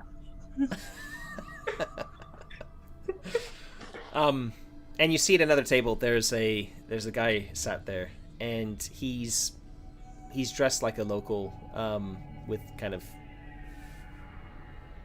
nothing particularly flashy necessarily. Doesn't look to be very very wealthy necessarily. And you can see like he's like drinking a coffee or something, and there's a glint of light when he sips, and you kind of know that it means that he's got chrome teeth. He's also fuck ugly. Like, really, really. Like, everything's just... You know, like, his face has gone through a washing machine, kind of. Just a really, really ugly guy. And, yeah. He's the guy that Slivers just pointed, like, kind of just gestured towards. And you notice when you're kind of making this, when you're kind of doing that, he's kind of like, you could see that he's just like looking directly into his cup. He's also not particularly big. That one I don't care. So I just stand up. I mean, I leave my bat there, and I go to his table, and I put all my weight on the table, so even tilting the table a little bit. I'm like, hey puto, my friend over there told me you're talking about my abuelita. You're gonna lose your crown teeth, man. All right. No, I didn't say anything. All right. You're calling my friend a mentiroso, puto. No. Hey. Listen, chum. I don't know what you've heard, but that's not at all what's going down. I don't know you. I don't know your friend. So I grab him with my crown. I mean, with my right arm. I pull him. I drag him to the table. I put him on the table. I tell, okay, what did you say? Tell me again. So I put this guy on the table next to Neon and Sliver, and I'm asking him. Who are you asking? You're asking the guy? Yeah. So now tell me again what you said to me in front of my friend that you're calling liar. Nice. I think as soon as he got up, Sliver would have palmed the bat and just kind of like, just getting it out of sight, out of mind for Loco. You know, we don't need anything too crazy. I mean, everyone is currently looking at you in the cafe. Yeah, I'm trying to find somewhere to hide. Yeah. And failing. So basically, when I come back, nothing's happening. Like no one's like else is approaching you. But yeah, I think hiding the bat has probably helped your situation a little bit. Yeah. And he just looks terrified. He's kind of looking at you, Loco, and then he's looking at kind of Neon and Sliver and just like, I don't know what the fuck to say. Like that kind of look, deer in the headlights a little bit. Oh, look at his face. He's got problems enough. We got work to do. We should probably scram. We should, but I think as the most charismatic in this group, for some unknown reason, I'm like, listen, my friend here thinks that you've said something. It's clear that you're interested in our conversation.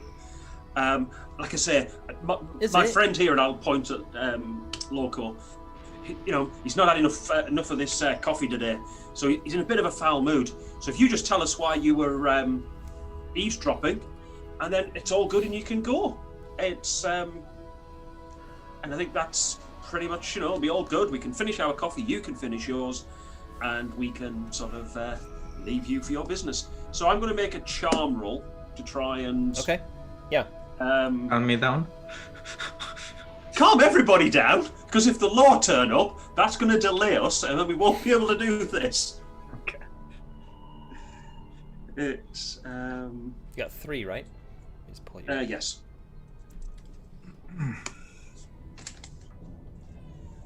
Okay.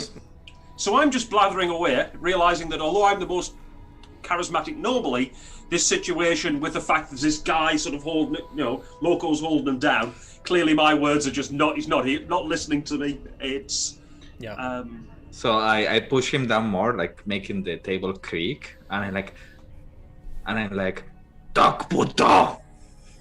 Okay. At that point, do I need to roll meat and chrome and all this? No, because we'd only be rolling that if the failure state would be kind of significant, which this is a kind of a small guy, and you're definitely in control. He's not trying to get away from you or anything like that, so we'll leave it for now. However, you kind of feel a tap on your shoulder. Me? Yeah. Yeah, so while pulling him down with my right arm, I look around, but you know, I'm ready. You know, I know how these things goes. You know, guys are never alone. Standing a little bit taller than you, in fact, is a big guy, and you can see that he's He's wearing the shirt, but there's like a little patch on it of the logo for this cafe that you're in.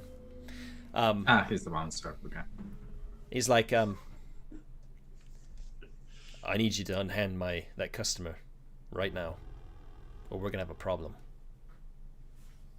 I look at him and it's like, He has a problem with me. Talks bad about my abuelita. Do you think I'm gonna leave this like that? I mean, he's gonna sit down here and he's gonna apologize. His eyes, as you're looking at him, his eyes go red. And steam starts kind of coming out of his ears. I don't want to ask you a second time. You don't want to see me mad. This is typical, like, AR bullshit that people do. Yeah. I dropped this other guy and I cross my arms and I'm in front of him. It's like, So what? Whoa! There's enough places in this city that we're banned from. This is one. I don't want this to be another coffee joint that we can't come back to. He kind of looks past your head, Loco, to Neon. I think you should listen to your friend. And while you're at it, get the fuck out of here right now. Okay. I'm standing there. I'm not fucking moving. I'm just I holding started my packing ground. up. I'm holding my ground. Okay. Yeah, Sliver kind of pats Loco on the shoulder there. He's like, come on, I don't even think this was French roast anyway. I'm still holding my ground. Like, Oh, look, we've got other things to do, Loco. He's clearly a buffoon, this chap, and if he wouldn't tell us what he's doing, clearly, if we were to leave here, he wouldn't follow us now, would he? no. And like, okay, fine. I grab the guy. I put it over my shoulder. So you grab what? The Sorry? small guy. Oh no, small he's customer. not. He's not there. He's not there. He ran away. Well, I didn't mean, see that. you took your arm off him and we're facing up to this guy. He snuck away. Yeah. Okay. And I imagine Don't forget, Loco, we weren't going to pick up anybody. it was quite clear from Neon and Sliver that they weren't going to try and stop him. Yeah. Okay. He's still in the cafe though. He's just kind of like, Yeah. yeah, not anywhere near you. So you'd have to turn around, like put your back to this bouncer, Yeah. go back over and like grab the guy if you wanted to. Okay, come on, Loco, If you we'll want to. leave now. And like I say, we'll go to a different store, and we'll try to very quickly think of another store that's further down the block, just to see if he comes and starts following us. And then, so that's what I'll say out loud. We're going to head down to this other store now. Okay. Come So, on, Loco. He'd be foolish to follow us, right? Come on. And I Come look on. at this guy at the bouncer and like, You're lucky that my friends are putting some sense in my head, but my head is not all right. I'll get you one day. and I turn around, grab my bat, and I put it. I don't know. Maybe I have somewhere to put it on my back or something like that. And I just turn around and go with my friends. But I look at the little guy before and I'm like, telling him, if I see you, I'm gonna kill you. So, as we're leaving, I want to say to this bouncer, I'm really sorry. Next time we'll be all nice and quiet.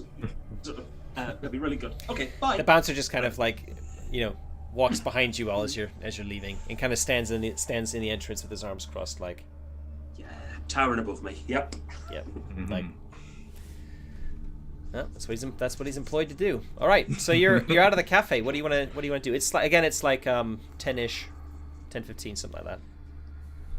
I think we head to where we said we were going, but we're going to move deliberately just to see if this guy follows us.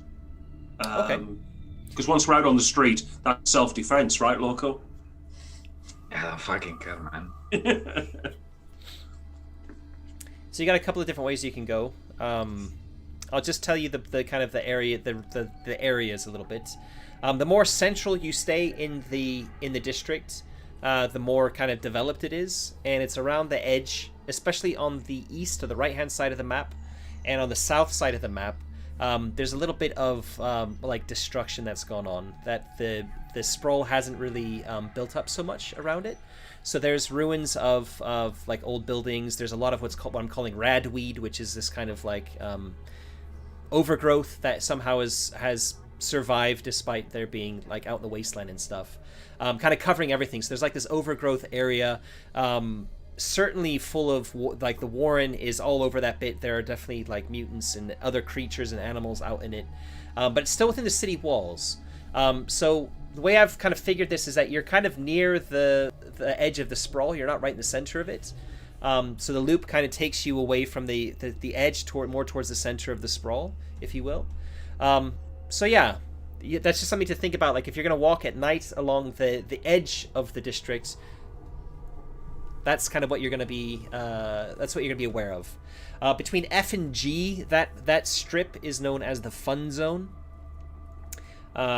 Between E and F is an area known as, well, it's basically lots of skyscrapers, like the ones you're kind of looking for, but it's not particularly. It's all residential, more or less. Okay, between G and K is Butcher Alley. Butcher Alley is where you can get proper food, and it's not particularly expensive. So this is like, yeah,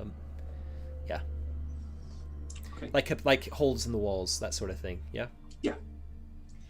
You're currently at G. You're currently in the Nexus at G. We were going to the penthouse, no? Yeah. So it's between Yeah. H and I, right? On that little stretch of road. So I'm just. So we take the do you metro. want to go? Yeah. Do you want to go on the railway line? There's no actual running train.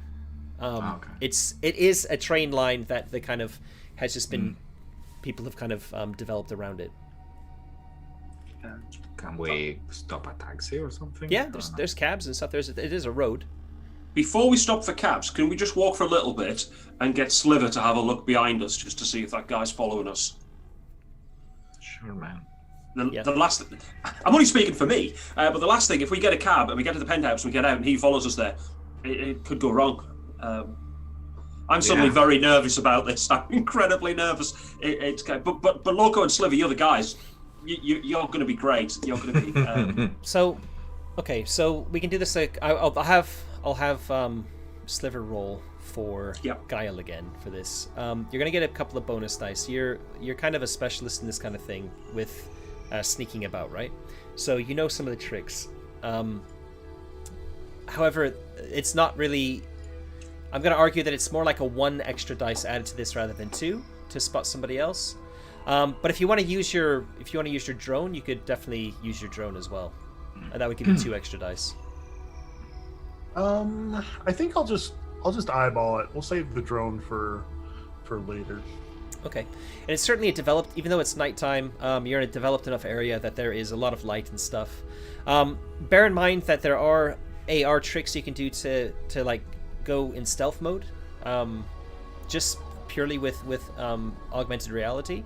So do you want to switch your chip off while you're looking? Yep, definitely. Okay. Yeah. You do that as you leave, and okay, yeah, sorry, I need you to roll. Okay, and you got a success. Cool. You have moved a little bit like far away. Which way are you going, by the way? Are you going towards F? Or are you going towards K? Towards F, you said, along the K, fog line. probably, no? Hey, yeah. Oh, towards K, right, on the greenway. Yeah. So you're heading south, like where there's all these other eateries and stuff. They're all open, and it's fairly easy to watch who's going in and out of this cafe as you're kind of glancing over your shoulder. And you do see the guy leave. And he kind of stands there watching the three of you. And then he heads off in the opposite direction. Okay. I think we're clear. Yeah. Let's grab a cab. All right. You're paying Neon. Yeah, sure. Okay. I've learned over the years not to argue when you say I'm. Yeah, that's fine.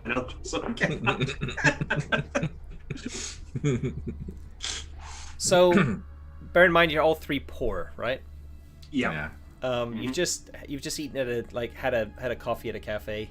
You can definitely like share it between the three of you to get a cab. I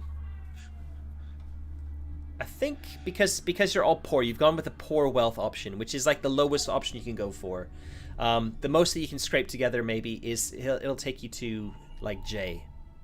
Okay. On the map there. Yeah. I just love the idea of us sort of looking at our creds, so like our genes, sort of going, well, we could get the cab to J. Well, at least we don't have to walk all the way. Yeah, 2 blocks. Yeah. Mega blocks. Yeah. Well, they are, yeah, exactly. They are mega blocks. So 2 mega blocks is going to save some time on our little legs. Yeah, because we don't really know the distance, no, between this map. No, it's it probably take you about an hour. It's okay. An hour to walk between J and K, maybe on foot. So it's gonna take you about an hour to walk to I from J. Okay. Well, and in a car, it's gonna take, I don't know, like 10 minutes. Yeah. To get there. It depending on traffic and stuff. So you get a cab, no problem at all. The cabbie's name is Arrow, and as he's driving, he's chatting to you the whole time. He's chatting about how he wants to get out of the cab business, and how he wants to make it big on Xanadu. You know, he just got his first subscription like 2 months ago, and he's been checking out. He's telling you the nodes that he's playing on, and JP, you're just listening to like noob. Yeah, noob. Well, what I was going to say is, have you done that? Oh, you wouldn't have done that bit yet. Oh, there's the bit where this. No, you wouldn't have got to there yet either. I don't want to give you any spoilers, but did you? Okay, you're a noob and you've selected all the wrong things to start up your character. Brilliant. But he's also not listening to you as you're trying to like offer him some advice. He's just like, it's typical cabbie. Like he's just keeping the. Like, he's just talking and he's like, oh yeah. Like, oh yeah, I know about that. Yeah. And then like this node, like I got to level 15 in like 3 hours. Like that's pretty impressive. That sort of thing. And this chap's got he's got like AR tattoos. So they're not like tattoos on his skin, but they're like all over his body. And it's scrolling text that as you're kind of looking at it, you realize it's like trending topic feeds from Tweetbook or whatever we want to call it. That he's just got like, I guess if you don't want to listen to him, you can at least catch up on the local news or local gossip. And yeah, after, do you want to spend any more time like role playing, chatting with him about anything, or do you want to ask him any questions or anything? I will just be looking out of the window, like ignoring this blah blah blah. I don't care. Well, I'm getting really excited. The fact he's not listening to me. It's going to be on for another 5 minutes, and I'm just going to sit quietly with my arms folded, just staring at him. Neon is sitting in the middle, next to the window. He's between probably Sliver and me, and I'm like, with my legs wide open, and I'm looking out of the window, like, and the poor Neon is like, what the fuck? So I'm stuck in the middle. I can't get near a window, and this guy's not listening. Yeah. Cool. Okay. All right. So I'll get quiet when you get to K is the pit, and the pit is a massive trench that's been dug south of where that road called the Greenway. It kind of cuts through that road, and there's a single. There's a single footpath that goes across basically connects the Greenway to the node at K. There's also a presence of guards there. The guards are actually a gang called Vampire Army, who are kind of like the lead gang in this district, and they are basically just a bunch of goth punks who have like a vampire thing going with them. They operate at night mainly. They have like spliced vampire fangs. That's like one of their initiation things that they get. There's rumors that they deal in organ trafficking, but who doesn't? Exactly. If it means money that we can get a cab from A all the way through to I and just stay on the pink loop. Yeah. That. And this is one of their hangouts. Like this is one of the areas. It has it's one of the places that kind of has to be manned to make sure that no denizens from the Warrens make it into their district, sort of thing. So they're like armed as well. They're smoking and like having a chat and stuff. They don't really there's a lot of traffic going past. So that's basically what happens at K. And between J and K on the road you're there for 10 minutes watching it go past, is kind of like you make sure all of you put your windows up, and it kind of stinks of kind of like sewage, and it gets stronger as you get towards J, and it's not really super populous here. There are, on the north side of the road, there are these sort of like high-rise buildings, but they're quite decrepit, and there are lots of like gangs of ragged youths, kind of like they're gangs of youths, but they're like, you know, they're not dressed particularly well. That are kind of like watching, and they're kind of darting in and out of traffic and stuff. And this is an area you probably wouldn't normally wander around on foot if you could help it, like normal people. But you know, you got Loco with you, so they probably would leave you alone. Well, I was going to mention that as I'm in the middle, I'm trying to make myself really small, so anyone looking through the window just sees Loco and then backs away.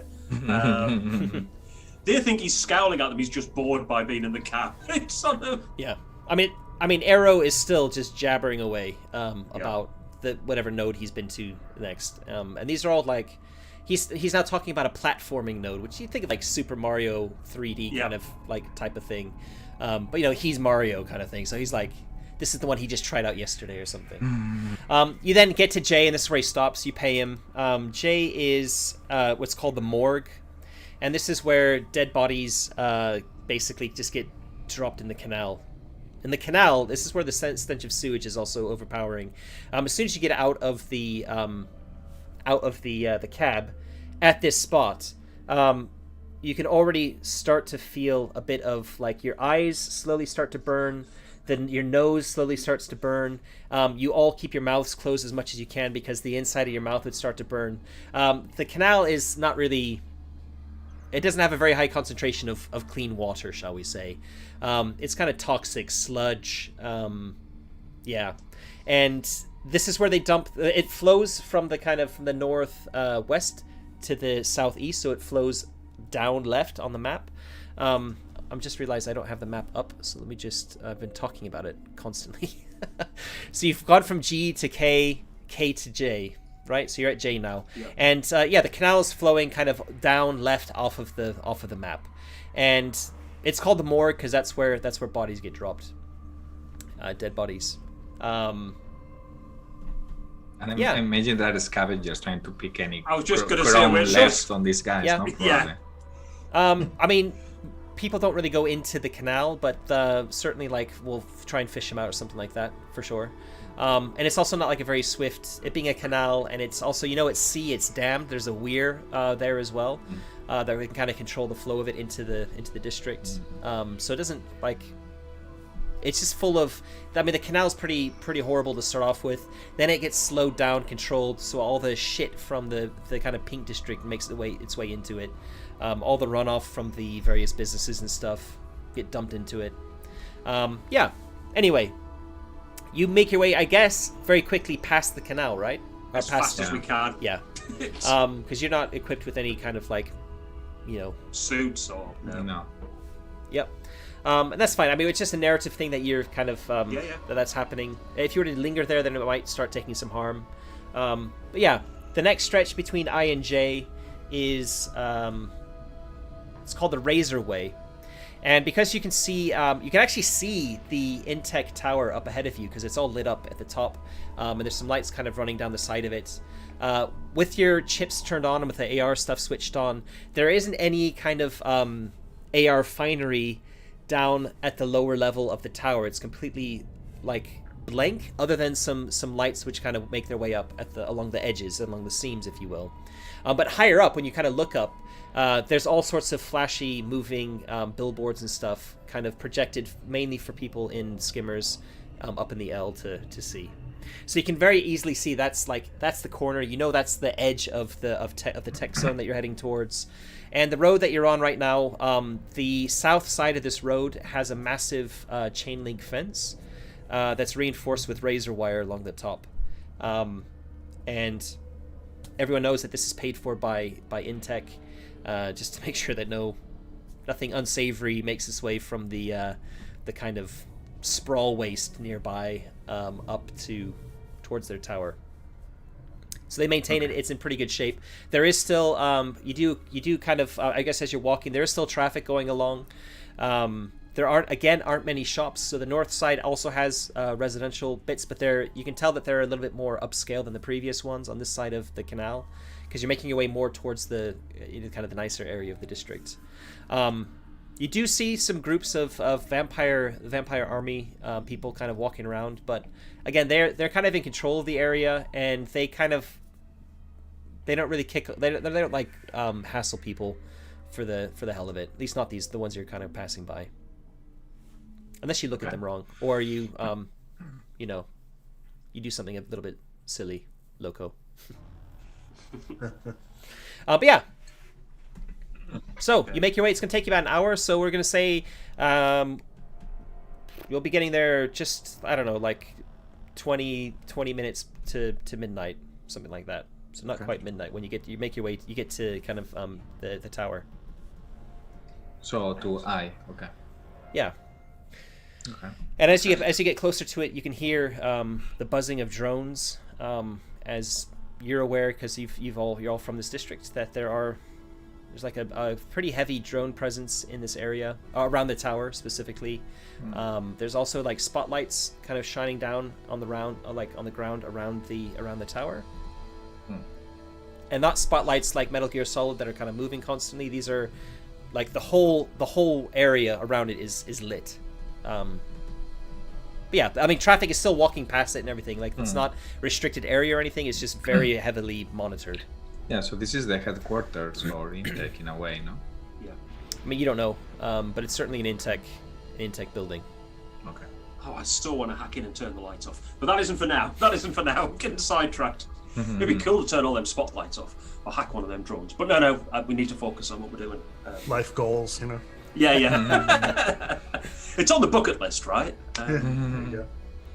Okay. So I guess we continue, no? To the we get to continue, yeah. Yeah. So after getting to Intech, it only takes you about, I don't know, 10 minutes or so to get to, or 5 minutes to find the high-rise building in question. Yep. The Splice Clinic at this time is closed. In fact, most of the shops along here are closed. There are some restaurants and cafes. You would not be able to afford any of them. No. Any of the three of you. But they're certainly open, and there's some people kind of milling around, and the advertisements here are much more kind of classy than the ones you would normally see closer to the Nexus. Like very, very well. Like you can see actual AR projections of people, and they're AR because they have like watermarks on them to let you know that they're not real people, because they don't want you to make a fool of yourself, trying to start a conversation with an AR representation of somebody. But they're kind of standing there and like they're chatting. If you look at them, the volume slowly like increases to like, oh, let me hear what they're saying, and they're all inviting you to come inside. Or there's some of them are stood outside at the entrances of shops, and they're kind of telling you, oh, the opening times are at this time. Da, da, da, da. So that kind of thing, right? I'm guessing we stand out by the way we are dressed.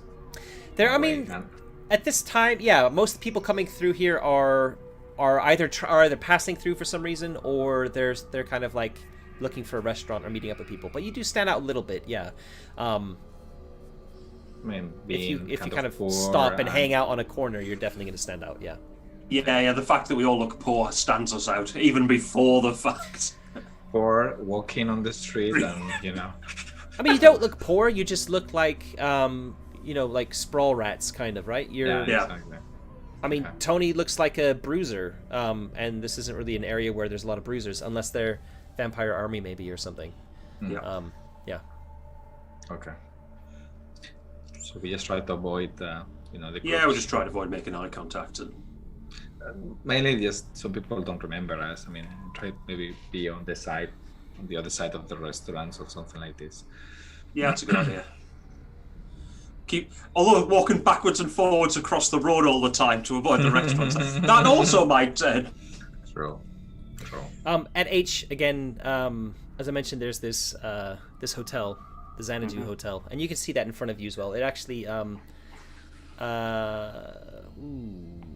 I don't know if that goes up to all the way to the L. We'll say it doesn't. This one doesn't mingle the L and the Sprawl together. Although in Xanadu you can meet people from the L, of course. Yes. Yeah. So you can see it, though. It's quite tall. It's quite glamorous. It actually has... It's in the shape of a palm tree, this building. And it's probably about another 20 or 30 stories taller than the high-rises here. So it kind of rises above. It's all lit magnificently. It's got, like, the terms like Xanadu, like, you know, splashing all over it. There's, like, you know, AR fireworks going off. It really draws the eye, like, this is Xanadu. You know, it's better than life, sort of thing. And you can see that ahead of you. You know that the loop kind of goes through it, or just like underneath it. I'll turn. Do you want to kind of keep heading that direction? Do you want to stop by this apartment? What do you want to do? I want to stop near the Xanadu store, and I want to go up and have a look in the window. The neighboring almost one. Like the one that's to the south of this one, yeah, the shop. Yeah. Rather than that, so the one I was just describing is the hotel at H. Okay, sorry, no, but the hotel at H. Sorry, the hotel at H. So there was the Xanadu store. It's the store. I got confused. Yeah. It's the store I want to look at. Yeah. There were two, remember? There was at the south, there was this Xanadu shop, and then on the north, it was this gadget shop. Yeah. I just can't read my writing. So I want to go to the store and just look and gaze at all these sort of, you know, Xanadu gloves and key rings and mouse mats and everything that you can imagine, and just sort of like forget what we're here for. And I'm like, wow, this is great. Oh, we need to get in. We need to get. When you approach the window, like it's got like Xanadu paraphernalia, like also on the outside of the store, trying to get your attention. You can tell that it's like shuttered up and completely like you can't get inside the shop at all. But as soon as you approach the glass, it looks almost as if like the lights inside are coming on, and you can see the entire inside of the shop. And wherever you look, if you're looking at something, it kind of like floats up and makes itself bigger to show you what it is you're looking at. A price tag will flash in front of it, and if you linger on it, you'll start hearing a salesman, like or maybe a saleswoman in this case, pitching you in very, very seductive voice about, you know, this latest model of whatever glove. Yeah. Oh, well, this is not just any glove. This is a Xanadu professional glove. So while Neon is like salivating here, I look at Sliver. Hey, what about your drone? Should we have a look?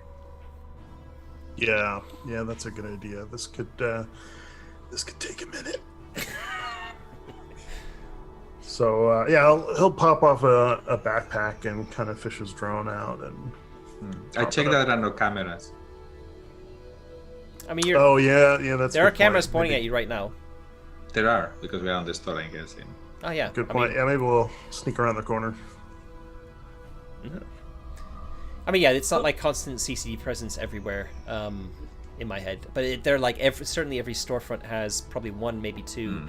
In fact, probably every building has maybe two pointing like towards the center of it. Yeah. But there are, as I said, there are alleys between them too. I'm happy to be a distraction staring through this window. I can go through every single tech item if you need me to stand in front of this.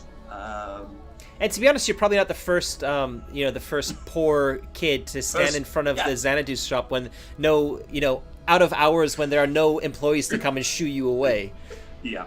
I'm keeping an eye out, like trying to, kind of check that Neon is okay and Sliver is okay also. So Sliver is going to go down like an alley next to it? Mm-hmm. Yeah, so I probably will walk up and down trying to check that everything is cool. All right, so I imagine Loco kind of lounging a little bit at the entrance to the alley where there's a little bit of like camera gap. Okay, so Hayes, you get Sliver gets the drone out. What do you want to do with it? Probably pop it up and take a look at the 19th floor and see if we can see any movement, any lights, and see what we can see. Sure. Okay. Kind of taste the joint. Yeah. So you have it go up. I'm gonna say when you get No, it's fine. I think I'll allow it. I was just kind of trying to think of whether there'd be any kind of security in place that would disable like non-authorized drones from working in the area, or like switch off their stuff. I don't think this guy's gonna have it. I'm not making him like some big megacore guy. He's a shop manager. He's no reason to think people would want to snoop on him. So yeah, you get up to the top floor with your drone, and you're able to kind of peek inside. He does have some of his windows aren't covered. You're able to look inside, and it's a very nice. I mean, it's called a penthouse suite, but this isn't like a millionaire. This is just somebody who's lives in the Sprawl and has access to more money than most people do, and so he's kind of living the best life that he can live in the Sprawl. So he's got like you can see that he actually has a Xanadu couch. They're called. So it's kind of like, imagine it a little bit like a hypersleep couch in like Alien or something, right? Except it doesn't have a lid on top. So you basically can lie yourself in there. You don't get any kind of like you can hook into Xanadu for quite a long time, and you don't get any kind of like bed sores or anything like that, because it's a nice cushioned couch. They're quite expensive. Certainly the types of things you would find in the Xanadu hotel. And he has one, and he's currently jacked into Xanadu in the couch right now. It being like close to midnight. Right. Cool. Any other people in there with him? Not that you can see. And any security measures that strike me? You don't see any CCTV through the windows. You don't see any kind of synths or I don't know, any kind of like anything visible that you can tell. I mean, your drone is basically giving you a camera feed, right? Yep. So you're kind of getting. I mean, you see the guy's jacked into Xanadu. He's out of it. Like he's not in the real world at the moment. So you can get it kind of close. You can kind of check different angles and stuff, and you don't see any kind of obvious security measures inside the penthouse. Bearing in mind, you can probably, let's say you can see 2 rooms. One at the back, which is where he is, and one on the opposite side. There's like a bathroom window that hasn't been covered. And you can kind of see through the bathroom. The bathroom door has been left open, and you can kind of see into the corridor beyond. We'll say even the corridor all the way beyond to where his front door is, like to end the access door to his flat. And you don't see. I mean, he's got the typical kind of like panel next to the door where he can check, people coming in. Like, well, I guess maybe they don't have a panel. There's still a panel. He probably uses. He just does it remotely wherever he is. Right. But nothing that you can tell. Nothing that you can tell that looks like security. And you're a specialist in this. Like, I don't need to make you roll for it. You know what to look for. There could definitely be something in there, but just not. You just can't see it from where you are. And it certainly isn't like. If he has something, he isn't somebody who's paying a lot of money for it, because people pay a lot of money for it. They have like automated shutters that'll go down over all the windows to protect it. Like, they don't even have to think about it. This guy's clearly forgotten to close some of his shutters. I mean, that's like some of the basic like home security systems would do that sort of thing. So this guy probably, you're imagining, doesn't have a lot in the way of security. However, there might be heavier security inside the actual building itself. Like, whoever owns the building might have installed, like, in the corridors and stuff. There could be valet type of guards who, like, there could be a guard posted every day, or like 24/7 as security type of thing. Not necessarily. I mean, you're in tech zone, so the tech zone, if any place in the district has it, it's going to be a place in the tech zone. Yeah. Sure. But you can't see that from here, and you don't know that for sure. You just kind of in the back of your mind, like, well, okay, doesn't look too difficult from here. But maybe you can't really see. There are no windows opening into the side bits. Right on. And buildings next to this one, are there any that are of the same height, or like that are very close, like an alleyway away, or? Yeah, give me 1 second. Sliver always thinks about exit plans. Sure. so you're to the south of it right now. The south building is shorter. It's 16 floors. Remember, the building that you're looking at is the 19 floors high, stories. And the one on the northern side is a little bit taller. It's 21 stories high, so 2 stories higher. You could probably jump. I shouldn't give you any ideas. I was already there, man. You could probably jump from the northern building onto the roof of the 19th story one, without breaking anything. Okay. But it's, I mean, we're talking like, I don't know, 6 to 7 meter fall. So maybe you could. Actually, you probably could break something. That is quite high. That's, yeah. And it's like, you can, it's not like grass or anything on the roof of this building. It's concrete. Neon could break a toe stumbling through the night. And do you happen to have any climbing gear or anything like that? I had some that I took it off the sheet when you talked about maybe. But you do have one something in the moment. You do have one slot left, right, in your in your gear. Yep, sure do. So you could. This could be a point where you say like, well, I have something. Sure. But yeah. Anyway. I think for now, yeah, I'll just recall the drone and relay what I've seen to the guys and. Okay. You know, Loco, this is gonna be easy, man. Perfect. But, you know, I don't like easy things. I want people to punch. That is too boring, man. Is there any door I need to kick at least? Yeah, you can kick a door. Ah, yeah. I'm happy now. Okay. So what do you want to do? Okay, so we reconvene on the alley, probably.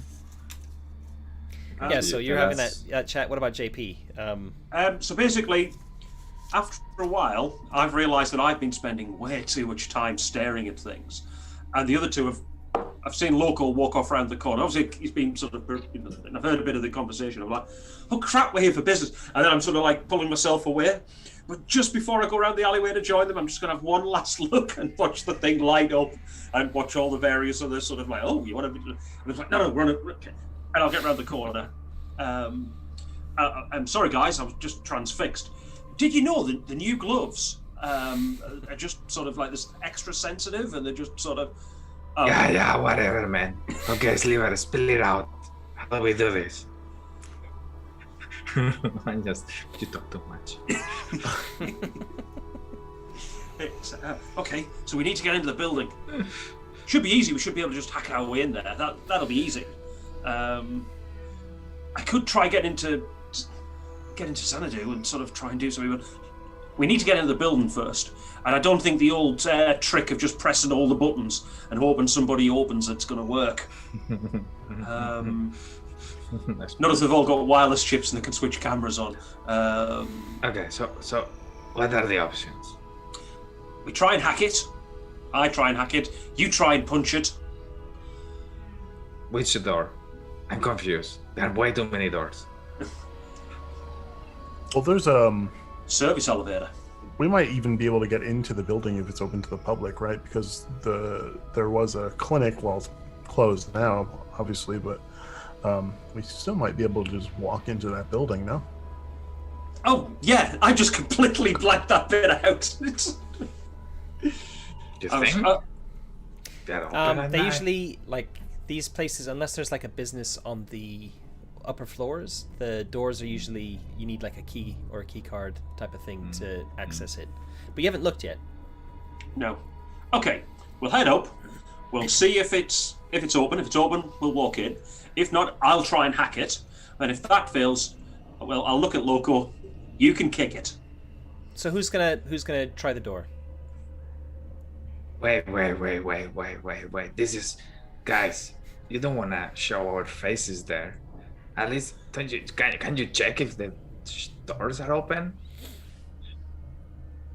For fuck's sake. This is why we need you, Loco. This is why you went wrong last time.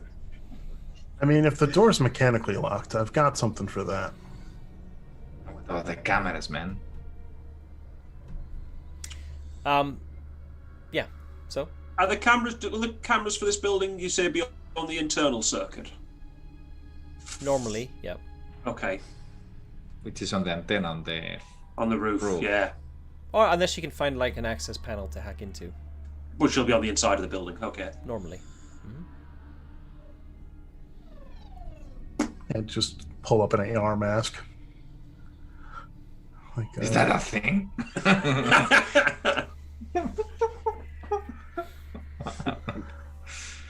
Yeah. I mean, I'm sure Loco has shared his Dia de los Muertos skins with us all, you know. So You the got it. cameras, security cameras won't usually record anything AR related. It'll be complete meat space recordings. Okay. You'll be. That's aware a of good idea. I like it. I really It's like a great it. idea. I really like it. But anybody who's got a chip switched on would not be able to they would see whatever you're projecting or covering your face with. for I'm sure. definitely doing the Dia de los Muertos thing. Only going. It's a good one, man. I really like it. All right, so you've got like a colorful skull mask on. Yeah. As soon as it's suggested, it's just there. Boom. And you're probably like getting in their faces like, look at me. It's really cool. I really like that. What about so you want to try the door, right? There's going to be a camera. The door is on the side of the building. I've said that there's cameras on the corners of the buildings pointing down, so you'll be like directly below one of the cameras, which probably you'll be within its cone of vision. But you can definitely like angle your body so it's like you're not showing your face. That's not a problem. Can I say I have a bandana or something that I can pull over my face? I don't know, in my pocket. I'm being as Pull out a pair of glasses. It works in the TV shows. no, we but see. You're all But I'm a fan. you're all a crew, and your specialization is curios, right? You Yeah. steal things. So I'm happy for you all to have like like scarves or bandanas or something that you like can kind of conceal your face from. Like like that's fine. in Part of your- Watch Dogs that you just pull it up. Yeah. Yes. Yeah. Yes. Exactly. Well, on the game that you just pull it up when Yep. you're Yeah. going in. Watch Dogs style. Yeah. We play too many games. Okay. Yes. I can That's see the- it's like spraying them out too. Like, Yeah. That works too. It's we're gonna say it's more than 2 meters above the ground, but Okay. you certainly can spray paint them if you want to add a can of spray paint to your. That's gonna be something that's gonna take up a gear slot. I didn't take anything actually. So who's But I gonna? will just put the bandana up. So who's gonna check it? I will just pull the bandana up. Loco and goes. go to Okay. the- You yeah. pull the bandana up over your meat face, and Yeah. your AR face has the skull. Yeah.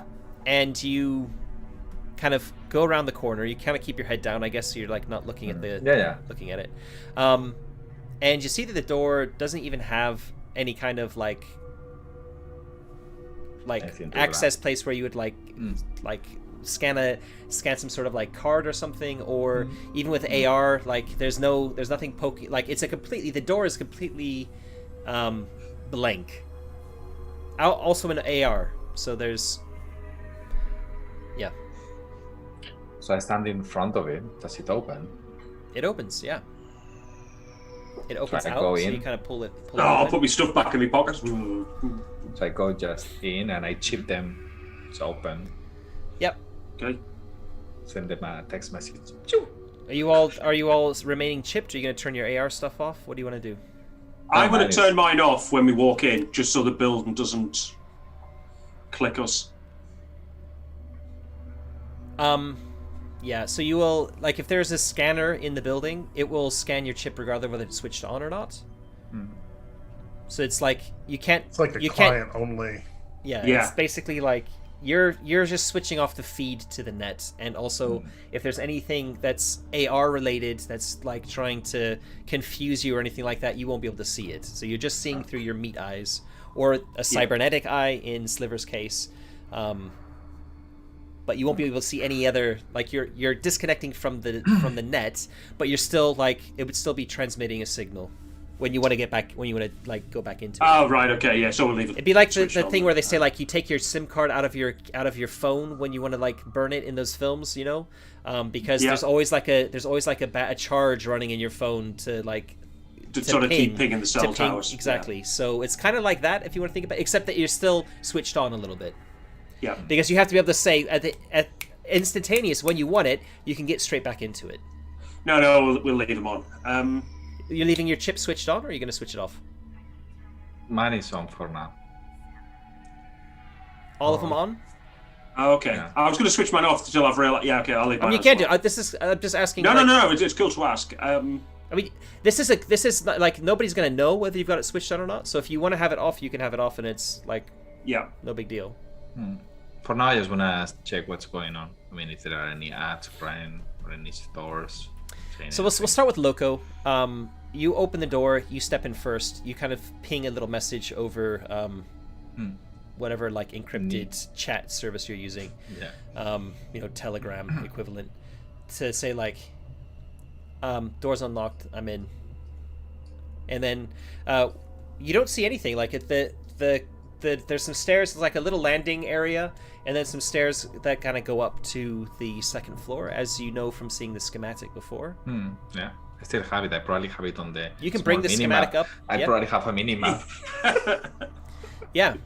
So you go in first. You're kind of taking the lead, and as you kind of get to the top of the stairs, just as your head is kind of clearing the top of the stairs, you stop because you can see, sat at the opposite end of the hallway, there's somebody at where the elevator is. Is it like a doorbell guy? It's like a doorbell guy. He's wearing like mirror shade glasses, and he doesn't seem to have seen you. You kind of like freeze, right? And you kind of observe him from like sort of this much of your head showing. You still have your skull mask up. But he doesn't seem to be. He's basically sat in a chair and he's leaning. He's like slouching in it with his like legs pointed forward, and you can see every now and again his like hands coming up, and he's like gesturing and like flicking, and then put his hand back down. Watching but Netflix. He's facing you right now. Yeah, fine. I just step down and I wait for these two guys, and I'm like, yeah, I guess we can text. Oh. I guess without talking, probably we can text. Yeah, sure. I don't know if you can even write messages with your head. I guess I don't know. I'm gonna say there's ways that you can bring up like a virtual keyboard and quickly like with your hand like tap stuff out and see things. There's gonna be like eye gestures fingers. that can bring stuff. I like with I thought, fucking autocorrect. Yeah. The emoji keyboard's up. Don't know what this means. Okay, so you've kind of mentioned to everyone else that there's a bellboy at the end of the corridor. Who's Sliver's coming in second, right? You said, and Neon's coming in third. Yeah. Right. I'm not gonna require a roll from any of you, but no, I'll leave it for a minute. It's fine. We'll leave it for a minute. I'm really tempted to try and hack his feed to the net, to see if I can just basically fill his image, his AR, just full of crap. A bit like in modern day when loads of browser windows pop up with like shining things. And I'm like, but he'll just switch it. He'll just switch it. He'll be like, "What the fuck?" and turn it off. and I'm That's like, what most people would do. Yeah, that's a good idea. You do that, and I punch his face. That's the plan. Right. There are some hacking options available to you. There are two different types of hack I've outlined in the manuscript. One is called patching and one is called writing. Patching involves you actually need to physically place what's called a patch over somebody's implant, and it's basically like an adhesive silicone thing with its own like override chip on it, and that allows you to fully control somebody's implant, which is basically like you can control their brain, right? It's pretty powerful. Yeah. It's also will get you the death penalty anywhere. Really? It's like really bad news. If you get caught doing it, this is when the net security guys that are kind of like the really scary ones, they come after people who do patching. The other kind, which is also highly forbidden, is called writing. And writing is kind of what you're maybe what you're trying to do, but it's basically you're not trying to control somebody. You're trying to hack into their chip. So normally what you do is, which is why it's called riding, is you normally lurk in the background and you watch through their eyes, and you're often recording through their eyes for blackmail purposes. But you could theoretically ride somebody's chip and then try and do some hack, like control their feed maybe a little bit. That is also something you could do, and that'd be part of the riding. Okay, then so I'll try and ride him if I can see what he's watching. It's also highly illegal, by the way. We're breaking into a building to steal something. It's there's kind of tiers, right? Okay, yeah. I mean, at the moment you're technically in a public corridor, right? Yeah, exactly. Okay. Okay, I'm going to try and... I guess what I'm trying to do here is, I guess the stakes for failing a hack roll when you're trying to ride somebody is that you're probably going to set off some silent alarms. You're going to definitely know about this being a hacker. Like the risk is relatively high. I mean, if you know what you're doing and you're pretty confident that you're good at it and you're not going to have a problem, that's one thing. But the difficulty is also pretty high on this, so you're going to need more than one success. Okay. Like 3 successes. Like hacking, riding somebody is one of the hardest hacks you can do. But you're looking at, again, like 9 dice in your pool. Yeah, and in the meantime, I will probably be walking towards this guy slowly. Okay, I'll try that. It's highly illegal, but I'll try and ride him, and then if it goes wrong, Loco, you can do your stuff. I mean, I just want you to distract him long enough for me to get next to him. That's pretty much what this is for, isn't it? Undetected, yeah. Yeah. Okay, so give me a hacking roll. Okay. 2 successes. So pushing for you at this point, because you've already spent your luck, would involve you taking 1 stress damage, or taking 1 stress. That won't. You'll still roll the same dice pool, but it doesn't mean that your tech goes that you like. Yeah, your tech, guile, and charm all are penalized by 1 dice from here on out. Actually, I'm quite stressed that I don't want to be hurt, so I am going to I'm going to become stressed. Okay. Yep. The first level of stress, and I will push that. Is it the blue one again? Yeah. Yep. Mm-hmm. Okay. Okay. Yeah. All right. I mean, it works. It works. You're kind of, you can tell you almost don't manage it. You almost trip the thing that kind of alerts the authorities that a ride has been attempted. But you get in, and you're basically riding. The first thing that happens is that you get like, I guess for you probably have like a CRT monitor that pops up in front of you with like what they're looking at, like old school, right? Yeah. So that kind of like pops up in front of you, and you can see what's going on through his eyes, and he's basically in like a private chat channel, like probably pornographic, but it's basically there's like a girl or like a young woman who is like lying on a bed in lingerie, kind of like chatting to him, and there's like occasional like AR heart bubbles coming out when she's laughing at him and stuff. And it takes a minute for the audio feed to come through, but then when it does come through, that's definitely what's happening. Is like he's chatting her up, and while he's on duty. That's what the internet was made for. But beyond him, like that's taking up all of his vision. He's also wearing mirror shades, so these are people will wear these shades to get a more immersive experience. I mean, you can still get a normal experience anyway, but it's like kind of like a little bit more immersive. Okay. So he can't see anything. At the Okay, moment. I shall again send the swipe text message to Local and basically just say hit him. I'm in, hit him. Okay. So what I want to do as I'm watching, is it possible to turn up the audio slightly? For him or for you? For him. Yeah. Or am I only watching? I think I think, in fact, I'm gonna say with just 3 successes, which is what the bear amount that you needed. You're only hacked in like at the barest to watch. Okay. You haven't managed to get like a really secure line in, so you're not able to. In fact, this would be kind of like, you're familiar with Forbidden Lands. It'd be like, or Mutant Year Zero. They're called stunts. So it's like additional things you can do with more successes, and I would say that's probably where you can do that. That's cool. So you're only able to watch it at this stage. Okay. But I will let Loco know he's completely involved in it. So I'm just walking slowly. Yeah, quietly. Like you're not like stomping over towards him, right? No. I mean, it's not that his ears. He doesn't have headphones on. His ears are. Yeah. Yeah. No, he's but definitely. I mean. Yeah. I mean, I'm walking slowly, but I mean. Okay. Not and then whenever I'm close enough, I just prepare my two buttons. There is a camera. But I have my thing. Yeah, sure. I'm just letting you know that there's a camera facing, like, pointing down the corridor as you're coming, as well. You'll see that when you kind of. I guess you would have seen that when you were looking up as well. Yeah. Okay. That's fine. You're still gonna do it. Is it very high now? Is it very high, the camera?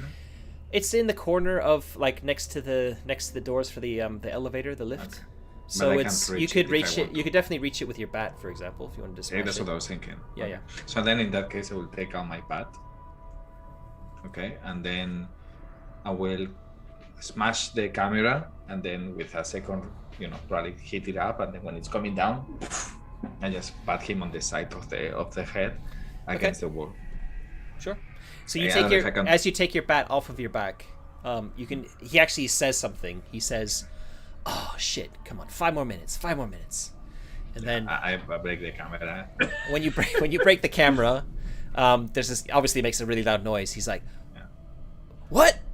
And you can see his hand, like his hand just like flicks like this as your bat comes down. We don't need to roll for it. Quite happy for you to take the bellboy out without going into combat mode. And he flops to the floor. There's a button for the lift. There's only literally one button for the lift. So, but we're gonna stop there for a second. Sliver, as you're kind of walking behind him, you're kind of looking around. Do you have the map, the blueprint, kind of up in the corner of your vision as well? Yeah. You'll notice that there is a door going into this gray area on the second floor, pretty much right where you're standing. There should be a door, but when you look, there's nothing there. It's just the wall just continues unbroken to the lift. Probably run fingers along it, to see if, I don't know, some AR being projected here, but I could feel something different. Yeah, it is. There's a door right where it should be. But your kind of fingers kind of disappear into the wall slightly as you're kind of like, you can feel wood paneling. And then the wall continues, like basically where a door shape would be, there's a door. But there's no handle on it. Is there a keypad? I mean, do you want to feel for one? Like, do you want to turn your AR off to like switch it off quickly to have a look, or? Yeah, or if I keep my AR on, is there something here in the web that I could see? Yeah, so there's literally nothing with your AR on. It's completely nothing there whatsoever. Okay. When you switch it off, 2 things happen. First thing is you notice that there is a bright red painted door right in front of you with no handle, no way that seems that you can open it, but it's certainly a door.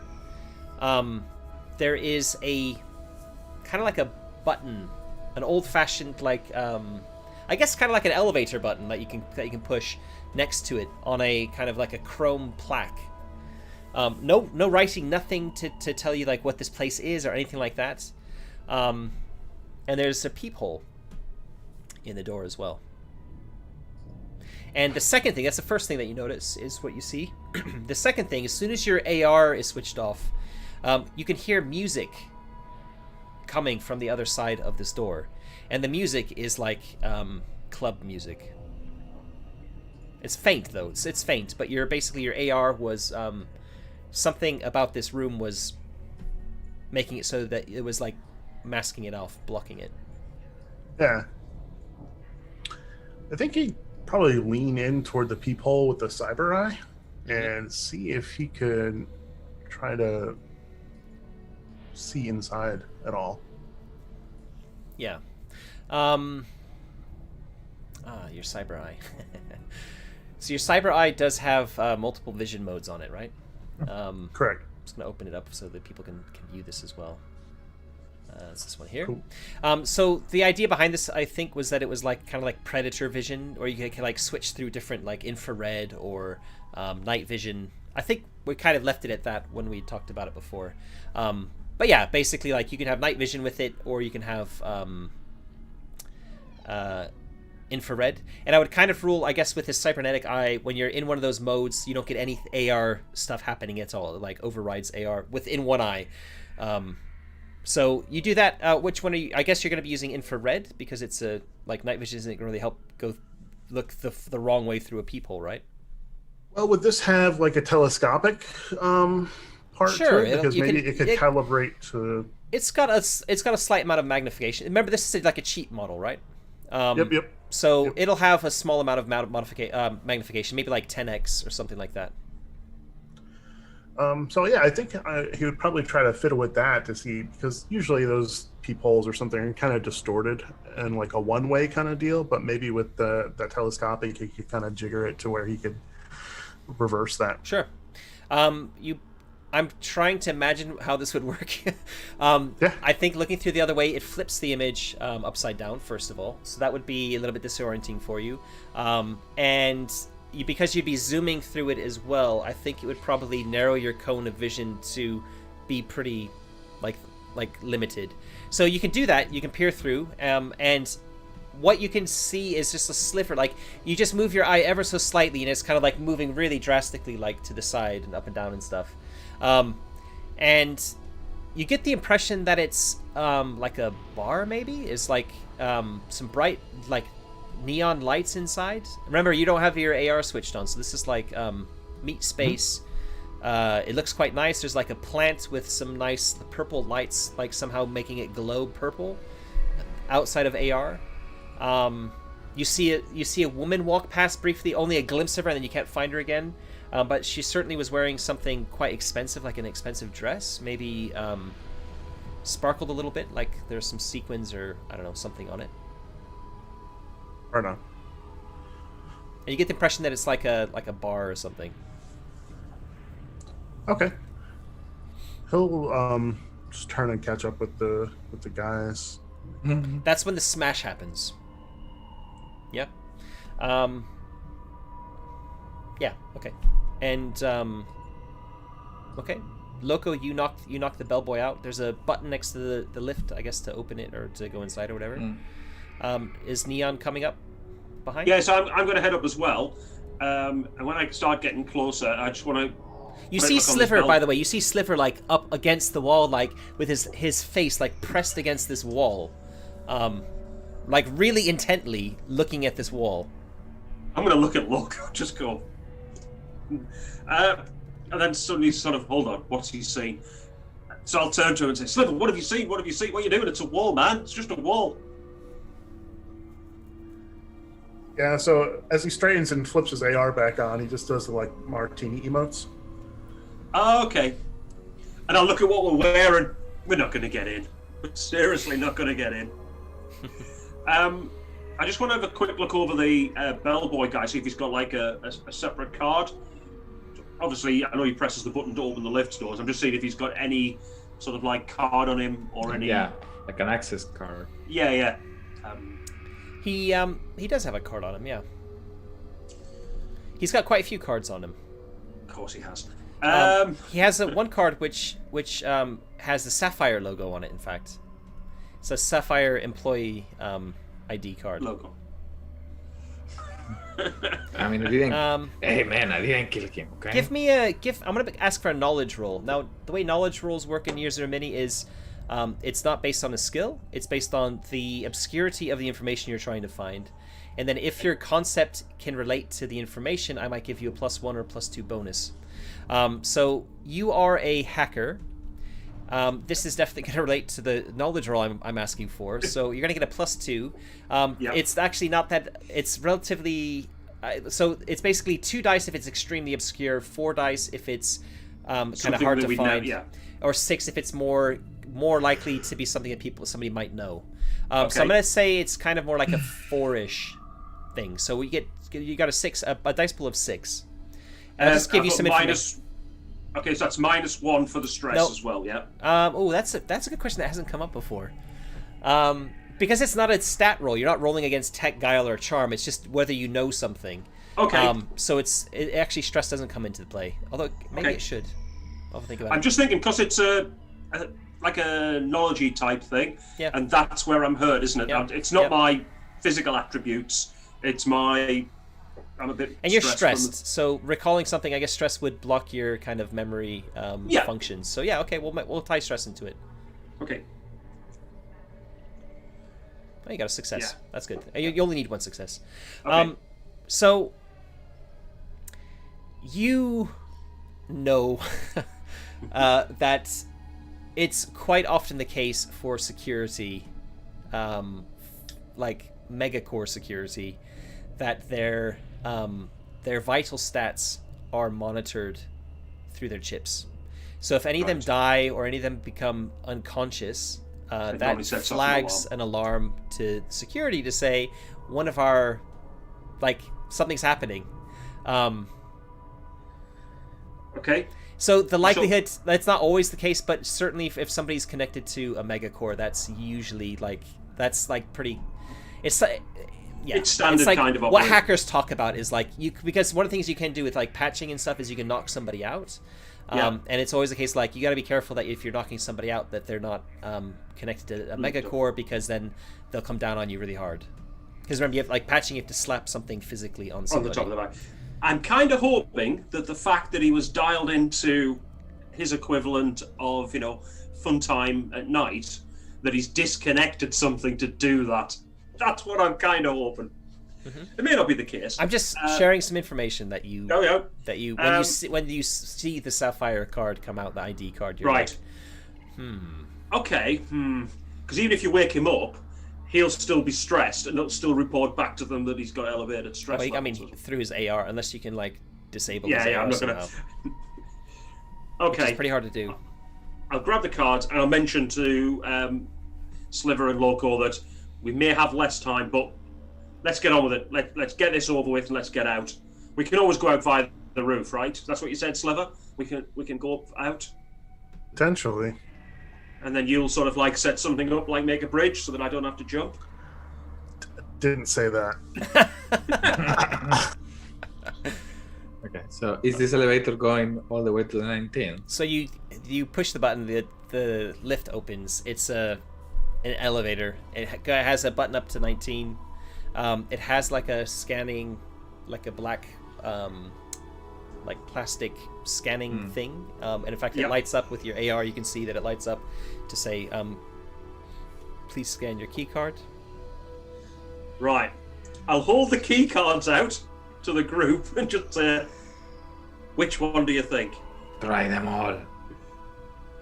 Fine. Oh, as if there are loads of people in the lift. I just go inside and I just Go against the wall. Just try them all. There's definitely a camera in the lift as well, by the way. Okay. well, I have the Like one of these black dome ones, yeah? I still have my thing covered. Yeah. I'm assuming you all do. Yeah, okay, then I'm just going to get the cards and I'm literally going to be on camera So flashing each of the cards. I made a quick roll. I rolled a 1, but I'm gonna ignore it because it's we're getting close to when I wanted to stop the stream. Okay. And rolling a 1 to say like it doesn't work, it kind of stops the story, so I'm just gonna ignore it. Yeah. One of them does work. Okay. You punch the number 19, and in fact it's a Sapphire ID card that works. Of course it is. And you push 19, and the lift very smoothly, very, very quietly goes up to the top. And depending on which of you it is, you each hear a different bit of elevator music. I imagine JP's listening to Pearl Jam. Yeah, pretty much. It might be Kenny G. That's pretty. I'd like to think that in my head I was like, oh, it'll be Pearl Jam in the lift, and it's Kenny G. That's what I'm getting with my hearing implant overriding that. The Kenny G firewall. So you get to the top floor. the doors open, and there's no bellboy at the here. There's just basically a short corridor that goes literally up to the door of the penthouse suite at number 19. Okay. I think this is all yours, Liver. All right. Unless you want me to punch the door down. Not yet. That's always option 2. That's option 2. I check around cameras and other doors. I mean, there's a camera pointing from his door towards the lift, pointing right at you. Obviously. Okay, but no other doors. Nope. He's the This is only the one, penthouse yeah. suite. It's the only it's Yeah, the only just flat checking on if this there's level. Yeah. any other doors. I mean, with your AR Yeah. at least, you can't see any of the doors. Well, yeah, I'll check out the door. Mhm. One of Silver's pieces of equipment is his Bobby Pin 5000. Yep. Kind of an ancient auto picker, but I mean, it was the best of the best at one time. Sure. So this, you notice when you're kind of going to pick the lock that this is a fairly, this is a wealthy flat, and it has a pretty decent lock on it. So it's going to be a success. You need 2 successes to break into it. It's going to be a tricks roll. So let me just, yep. So it's a tricks roll, and you get a +1. You get +2 for your concept, because it's definitely breaking and entering is exactly what you're doing right now. So you get +1 extra for your gear. Assets give you +2, but any other gear you have give you a +1. And I think that's it. Yeah, so that's 6 dice, right? And you need 2 successes. You got 2 successes, so well done. Excellent. Yeah. The door clicks open, and you can just basically push it very lightly, and it kind of swings on servo motors smoothly, effortlessly open, and kind of slowly comes like fully open and stops itself. And you're looking inside quite a nice flat. All the lights are switched off. There's kind of like mood lighting that is just kind of kept on, like night lights, if you will. So you know, if somebody woke up and wanted to go use the toilet or something, they're not tripping over things. And you know that towards the back, so you've kind of gone straight. You're kind of facing towards the front of the flat right now, the front of the building. So you kind of like turn to your left from the door, and you can see like you're looking straight through that window through the bathroom that you'd seen before with your drone, and you can see a glow coming from the left. There's like a door to the left, which is towards the back of the apartment. And you know if he's still there, then he's in his couch on Xanadu. And we're gonna say it's probably about like 1-ish, maybe, because it took a bit of time like to kind of snoop around and do all this other stuff. So it's like 1 a.m. or so. It's also not unusual for people to fall asleep while in Xanadu, and their avatars basically, like, they can tell that they're unconscious. It'll kind of like pause where they're at on their node, and then tap into their alarm system to wake them up when it's time to wake up. So you know, he could be active in there. He could be unconscious. He might not even be in Xanadu, as far as you know. But Sure. just give you some background information. Sorry. So what do you want to do? And I think we'd probably have that room labeled on our little map. Sure. You can put like a little pin in it or something. Yeah. Yeah. Yeah. And you know, I didn't even think to ask about the whole thing. The most important part earlier when I was scoping out the drone, did I see the lava lamp? Oh, a lava lamp. No, but you can see it now. You can see the entrance that you've come in is open plan, stretching all the way to the front, and there is a lava lamp plugged in. We'll say it's actually plugged in. And it's Awesome. what color? Think of beauty. What color should it be? I actually have a lava lamp, and I have a red lava lamp, so I'm going to say it's a red lava lamp. Nice. It's That's an gonna exact be red duplicate hot. of mine. Yeah, and it is going to be fucking hot, by the way. Yeah, you don't know that Yeah. in character at all. No, we don't. Yeah, you're going to be in for a shock. Yeah. So, oh no. you can see that it's kind of like you're looking ahead. It's on a like an end table at the front left of the straight ahead at the end of the right at the very, very front, in the corner on an end table, is this lava lamp. So you kind of like have to completely cross over to the other side of the apartment to get to it. But it's there. It's plugged in. You're pretty sure that's what you're after. Okay. It's making you feel a little bit trippy just watching it. You've never seen anything like it. This is awesome. Which seems a bit odd that in a cyberpunk future they don't have lava lamps. I'm sure they do, but not in my cyberpunk future. No. I just like the idea. This is an original one. The only ones we'll ever have seen will be in AR, won't it? So Yeah. This is real. This is. I think maybe we should play it like in Xanadu, maybe like, or I'm saying more for like JP's perspective because you're also like more interested in more anachronistic sort of stuff. That you might maybe the penny drops a bit and you're like, oh, a lava lamp. That's what he was, because the guy didn't know what it was. He just had heard a description and he was like, it's some kind of like wax lamp or thing. I don't know. And and now you're seeing, you're like, oh, that's what it is. It's a lava lamp. Yeah. Yeah. So what are you gonna do? Slipper's in the doorway. I guess the Loco is probably behind as like the muscle, and you're kind of peering in. I mean, it's pretty obvious. You're like facing towards it. There's a, and it's like all the lights are mainly off or really low. So this glowing lava lamp is also like drawing the eye. Okay, go, Sliver. Grab it and let's fucking go. Okay. I'm guessing he's the sneakiest one, no? That's my guess. Yeah. Hopefully. Yeah, we'll all look at Sliver like this. All right. I'm just checking there is nothing going on. Yeah.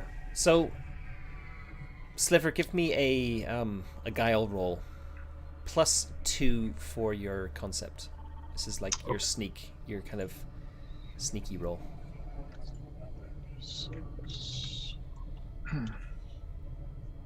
Ooh. Do you want to push that? No, you can't. Actually, you can't push that. Sorry, this is one of these occasions where you can only push if it's like an active thing that you're doing. This is a passive thing. Unfortunately, you're noticed. My home. It's when you're crossing. Like across the flat, and a gunshot rings out. Oopsie. And you are shot for. We're gonna say 1 harm. So take 1 harm on your character sheet. Okay.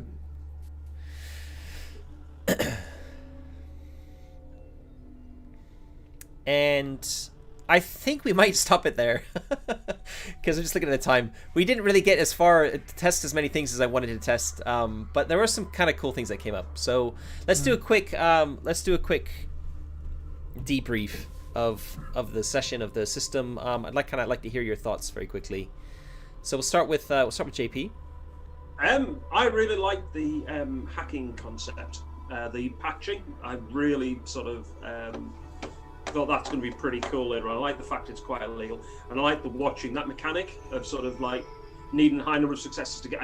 I just love that kind of watching what they're watching. I quite enjoyed that. I really enjoyed the sort of. It felt like you described, it's very narrative. It's us sort of control it and stuff. But I thought the rules were really good and really simple to understand. I enjoyed that. Okay. It's, cool. I think my only thing is it'd been nice to have forwarded the cab all the way there, but I think that was that's us. This is the thing is I did kind of want to.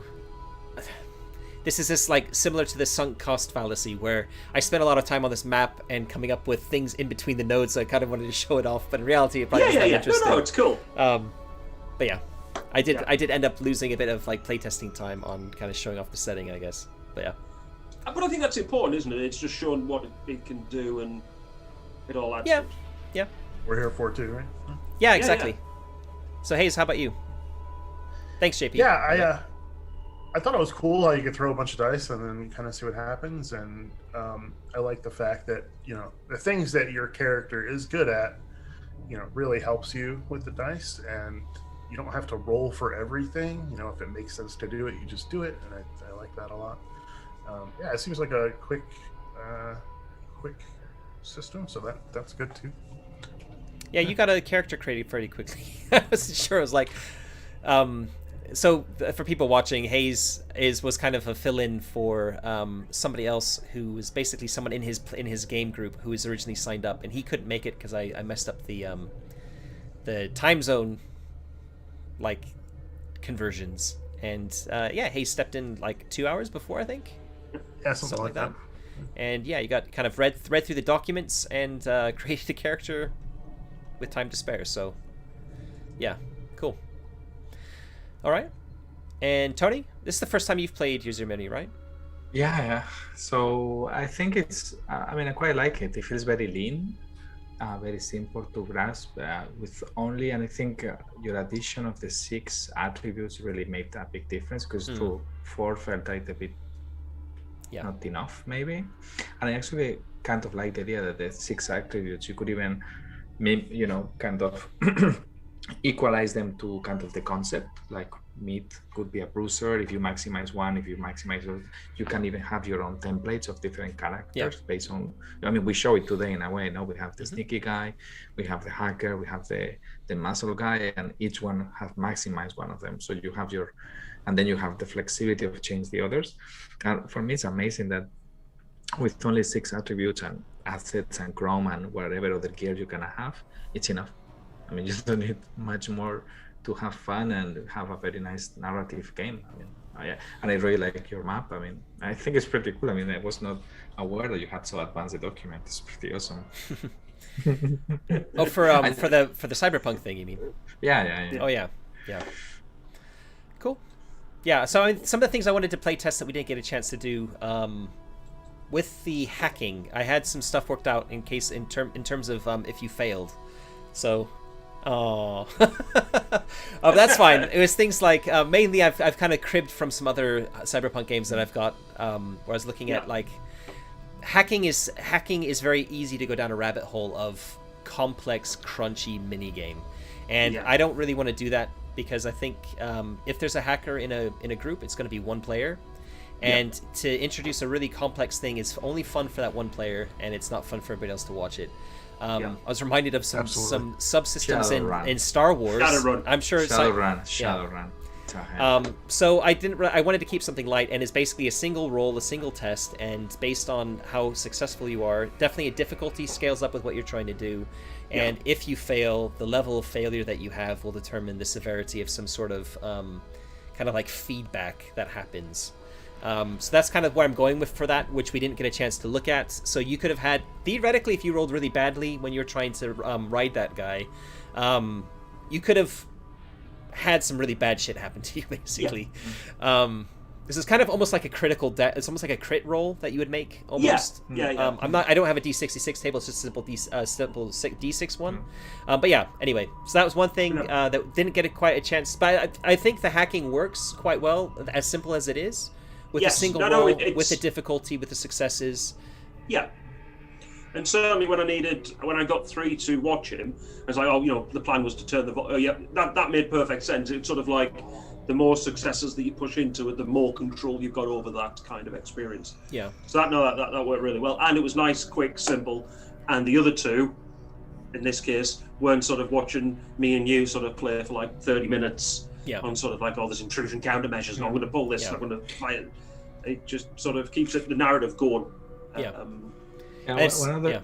on. No, it's probably, it's just making me think now that I was thinking about, some of the ideas that came out during the game, like, Hazel just saying this thing about, you can pull a mask of AR, and it was making me feel that you could go also the Iron Swarm route regarding creating the world. Yeah. Because every cyberpunk, we don't have. We were talking about that before on Discord. Like everyone has a different idea what's a cyberpunk setting, and I think you could either go that route and have 10 questions, like simple. How is the internet? How is the Chrome interacting? Things like this. Because we were what I like it also, and it was very, organic, and it was great because we don't know each other. We just met. Yeah. And we're coming up with these ideas, and I was like, okay, I flip you my message. And things like this, very stupid things. Yeah. But we were creating the world as we were playing, and I think it would be, maybe this starting point of also creating your cyberpunk setting and then building it up during the game. I think from my perspective, that I did actually start with some setting truths inspired from Iron Sworn, and I ended up thinking, I kind of wanted to go my own way with it. That's the creator in me was just like, actually, I have a really specific idea of what I like about Cyberpunk, because I read a lot. I've read a lot of Cyberpunk, and I was kind of like, I've looked at I have the, what's it called, not the quick start, but the starter set for Cyberpunk Red, and whatever it's called anyway, that thing. And I wasn't so taken with Cyberpunk as a setting. Personally, Shadowrun doesn't do anything for me either. I never played it previously, and it's having the fantasy stuff in the near future just doesn't really fit in with like all the fiction and movies and stuff I've consumed. So anyway, so this is kind of my approach at it, and the settings didn't really work out. But what I did want was, if you know about Powered by the Apocalypse, they have a lot of like you do world building as you play, and that's kind of what I was trying to do here. I was asking you questions about like what stuff is called, and trying to do it a little bit more like that. I haven't really codified that in the manuscript, but I think that's kind of more where I want to go towards, is keep try and keep my vision of what I want the cyberpunk world to feel like, but also keep it loosely defined so that people can put their own spin on it and not have to define all these things.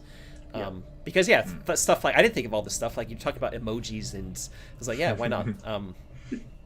I think Tony's idea of having like guiding questions at the beginning would be great, so that people could. I think that's definitely worth doing. For like you can also like have it for the city itself, and also like the like I've got these L's, right? And it could be, that's one option, is that they're like that. Another option could be a bit more like Cyberpunk, where everyone's mingling all over the sprawl, right?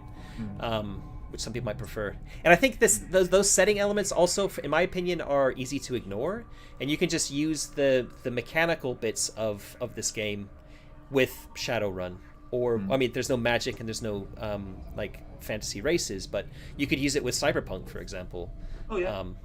Without any real issues, I think, other than converting NPCs or whatever. But it's a weird place. I'm kind of currently in two minds about whether I want to try and keep it generic and keep it open, or I want to actually make something specific.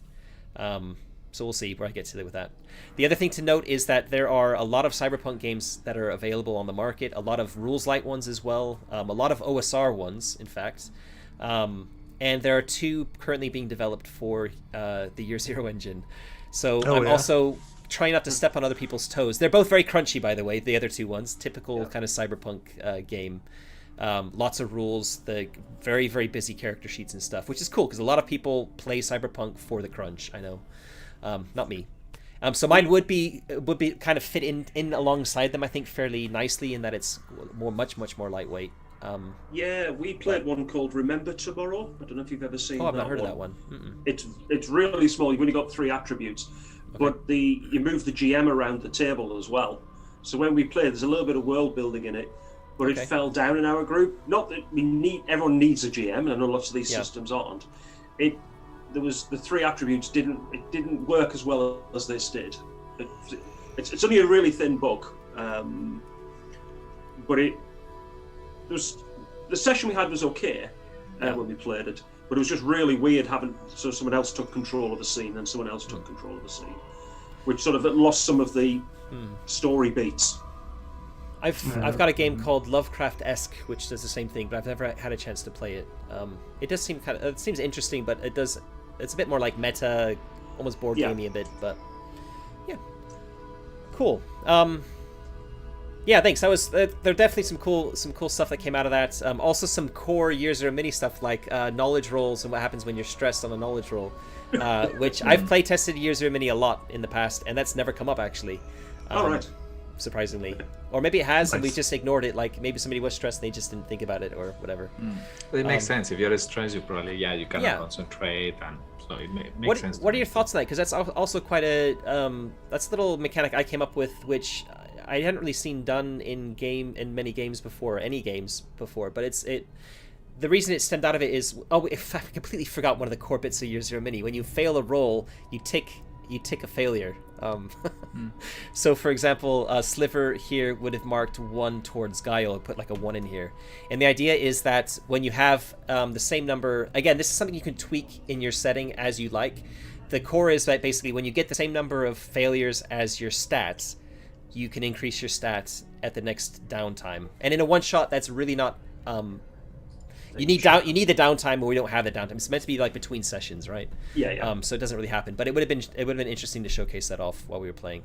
Anyway, so that's why knowledge rolls don't really work, because the idea is that you learn from your failures, and if you fail to recall some information from your memory, you're not really learning from that. You just don't have that information. Yeah. So I needed to disconnect. I wanted to wait for people to, if they wanted to like have a roll for knowledge, that it's part of the system.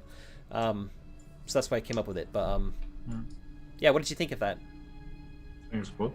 No, that was good. That was good. I think it, yeah. I don't think you need to have any specific skill for that. Yeah. Like culture, like Coriolis has culture, right?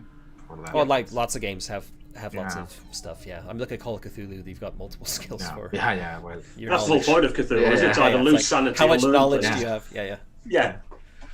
I found the idea of momentum to be really intriguing. Yeah. As soon as you said that, I was like, "Wow, that seems cool." Yeah, we didn't get an actual combat scene, unfortunately. We just started one, but that's where momentum really, as you can imagine, comes into play, right? Yeah, absolutely. Yeah. Okay, and in fact, that's the other thing from my plan. I wanted to do it. So I have chase scenes in Year Zero Mini as well. But I've only ever played Year Zero Mini with one chase scene, and it was a very short one. So I really wanted to give that a try as well. And I think in Cyberpunk, having a chase is kind of quite iconic. That'd be cool, and in fact, I was setting it up for you there, where you knocked the guard out. There, like the Megacore's coming for you, right? You've knocked out a Megacore security guy, even though he was watching porn and he's like a really low down the ladder. He's still technically Megacore, and you don't get away with that shit. No, you don't. So you're gonna, like, if this was a campaign, and we'd have a second session, we'd be starting it off with you, like the combat happening. And in fact, the reason the guy was shooting at you is because when you knocked this guy out, it triggered a security alarm through everybody who's a resident in the building that there's a security thing happening. So it would have interrupted him in his Xanadu, would have woken him up if he was asleep, and basically say, stay in your houses, Sapphire are on their way, just be aware. And so this guy would have been like, oh my god, like someone's breaking in, and then would have got a gun out and disconnected. So that's why he was waiting in his room, like, is somebody coming into my house? And as soon as you saw somebody like creeping across his path, he'd be like, bang. Fantastic. So that would have been we would have started with a gunfight. I mean, this guy's is a store manager, so he's not like a combat beast or anything like that. But it would have been a fun little, like, try out still somebody with a gun. None of you have guns. So Tony would have had to have run in with Loco and do some melee. And that would have been a showcase for the narrative combat momentum, how that works, that sort of thing. And then there would have been a chase scene with the Megacore security eventually. I mean, we were a little bit reckless, but I think we did good things before, like the hacking that Neon was doing, and then Sliver with the drone. I think the drone was a great idea. Yes. I mean, you also find it in Shadowrun, or this. I think they're called Rig or something like this. Rigs, I forgot the name. Yeah. And I really like it. I think it's a very nice team. I mean, we're very complementary, just out of the blue. Just, and because we did also the as many Year Zero games, like you do the group kind of idea, what is the group concept, and then I tried, we fit what was missing, so that was quite cool actually. Yeah, I'd be happy to jump in another time if you want to finish that session. yeah, me too. It's just not what Matt wants to hear, but yeah, we need to finish it off. We need to. You want to have the combat scene in the chase and all the rest of it. Roll some more dice. Roll some more dice. Yeah. Probably not gonna happen. I'm so busy, but yeah, this is usually I almost never finish a one shot. It's never over in 3 hours, 2.5 hours, whatever. And I almost never get a chance to run a second one. So, and again, because it's a play test, it's more a case of let's try some stuff out. I am going to be, so people who are watching have watched to the end here. I am planning on running a second playtest of this in May, at the end of May. It won't be with this group. I actually already have a group lined up for that one as well. Hopefully some like semi-celebrity players as well. We'll see. Basically other streamers. But like people who have more than 1,000 followers on Twitter, so it's like in the tabletop role playing universe, that's like getting into celebrity-ish realms. What do you mean? I only have 50. I don't have that many. Anyway, so I'm going to be running another stream with them at the end of May, and I'm going to be running exactly the same thing. I'm going to try and do a little bit more fleshing out. I'm going to probably try and shoehorn a chase in maybe at the very beginning, and maybe make some harder hacking challenges so we can like traumatize somebody with some hacking stuff. Yeah, that would make I almost feel so. One thing I did here as well, by the way, is I changed Year Zero Mini around a little bit to have the attributes are a little bit higher than they normally would be. You not only have an asset, but you also have Chrome. So you have two options that can give you a +2. Or we didn't actually come across it with. In fact, I completely forgot about this. This is something I've changed. I've changed in this system. Is if I hover over your asset, you have two options with it. Your asset can actually lower your difficulty by 1, or give you +2 if the difficulty is normal. So in theory, that hacking challenge when you were trying to ride somebody, because you had you had your deck, your cyber deck, you could have lowered the difficulty to 2. Oh right, yeah. Completely blanked, because that's something I've just added for this. It's never been like that for Year Zero Mini, and that was to try and differentiate between if you have two different kind of assets, and they just give you a +2 bonus. It's kind of a little bit boring. It's just like maybe you can play around with it a little bit more. Tweak it to bring it down, yeah. And because I've made, I'm kind of thinking Cyberpunk is maybe a little bit more, by making the characters a little bit more capable, I was also going to lean in a bit more than I normally would with the difficulties and scale the difficulty up. So as you notice, we did have quite a few challenges which were, harder than normal. Yeah. But I still felt like you were succeeding quite a lot. I mean, 5 is a lot of dice to start. I mean, failure is interesting in a game as well, right? Yeah. It definitely is very interesting. Cool things can happen. And it just felt like there wasn't that many failures happening. But again, I think this will come out a bit more in a campaign as you're burning through luck. We didn't really come into that too much with using your traits to get more luck and that sort of thing. But anyway, I'll stop it there because I realize I'm waffling on a my bit. Thank you very much, all three of you, for coming on and helping play test this. That was a lot of fun for me. Sure. This Thanks was my first ever Cyberpunk gaming experience in terms of tabletop. Yeah, so that was that was a lot of fun for me too. Cool. Thanks everyone for watching. If you haven't already, if you can hit subscribe and like for this video, that really helps to grow the channel. What else do I normally have to say? Some other stuff I need to say, probably what's coming Sponsors, up. Sponsor I do at the beginning, so that's already done. Yeah, so yeah, I usually talk about what's coming up. Next week we're continuing with Alien.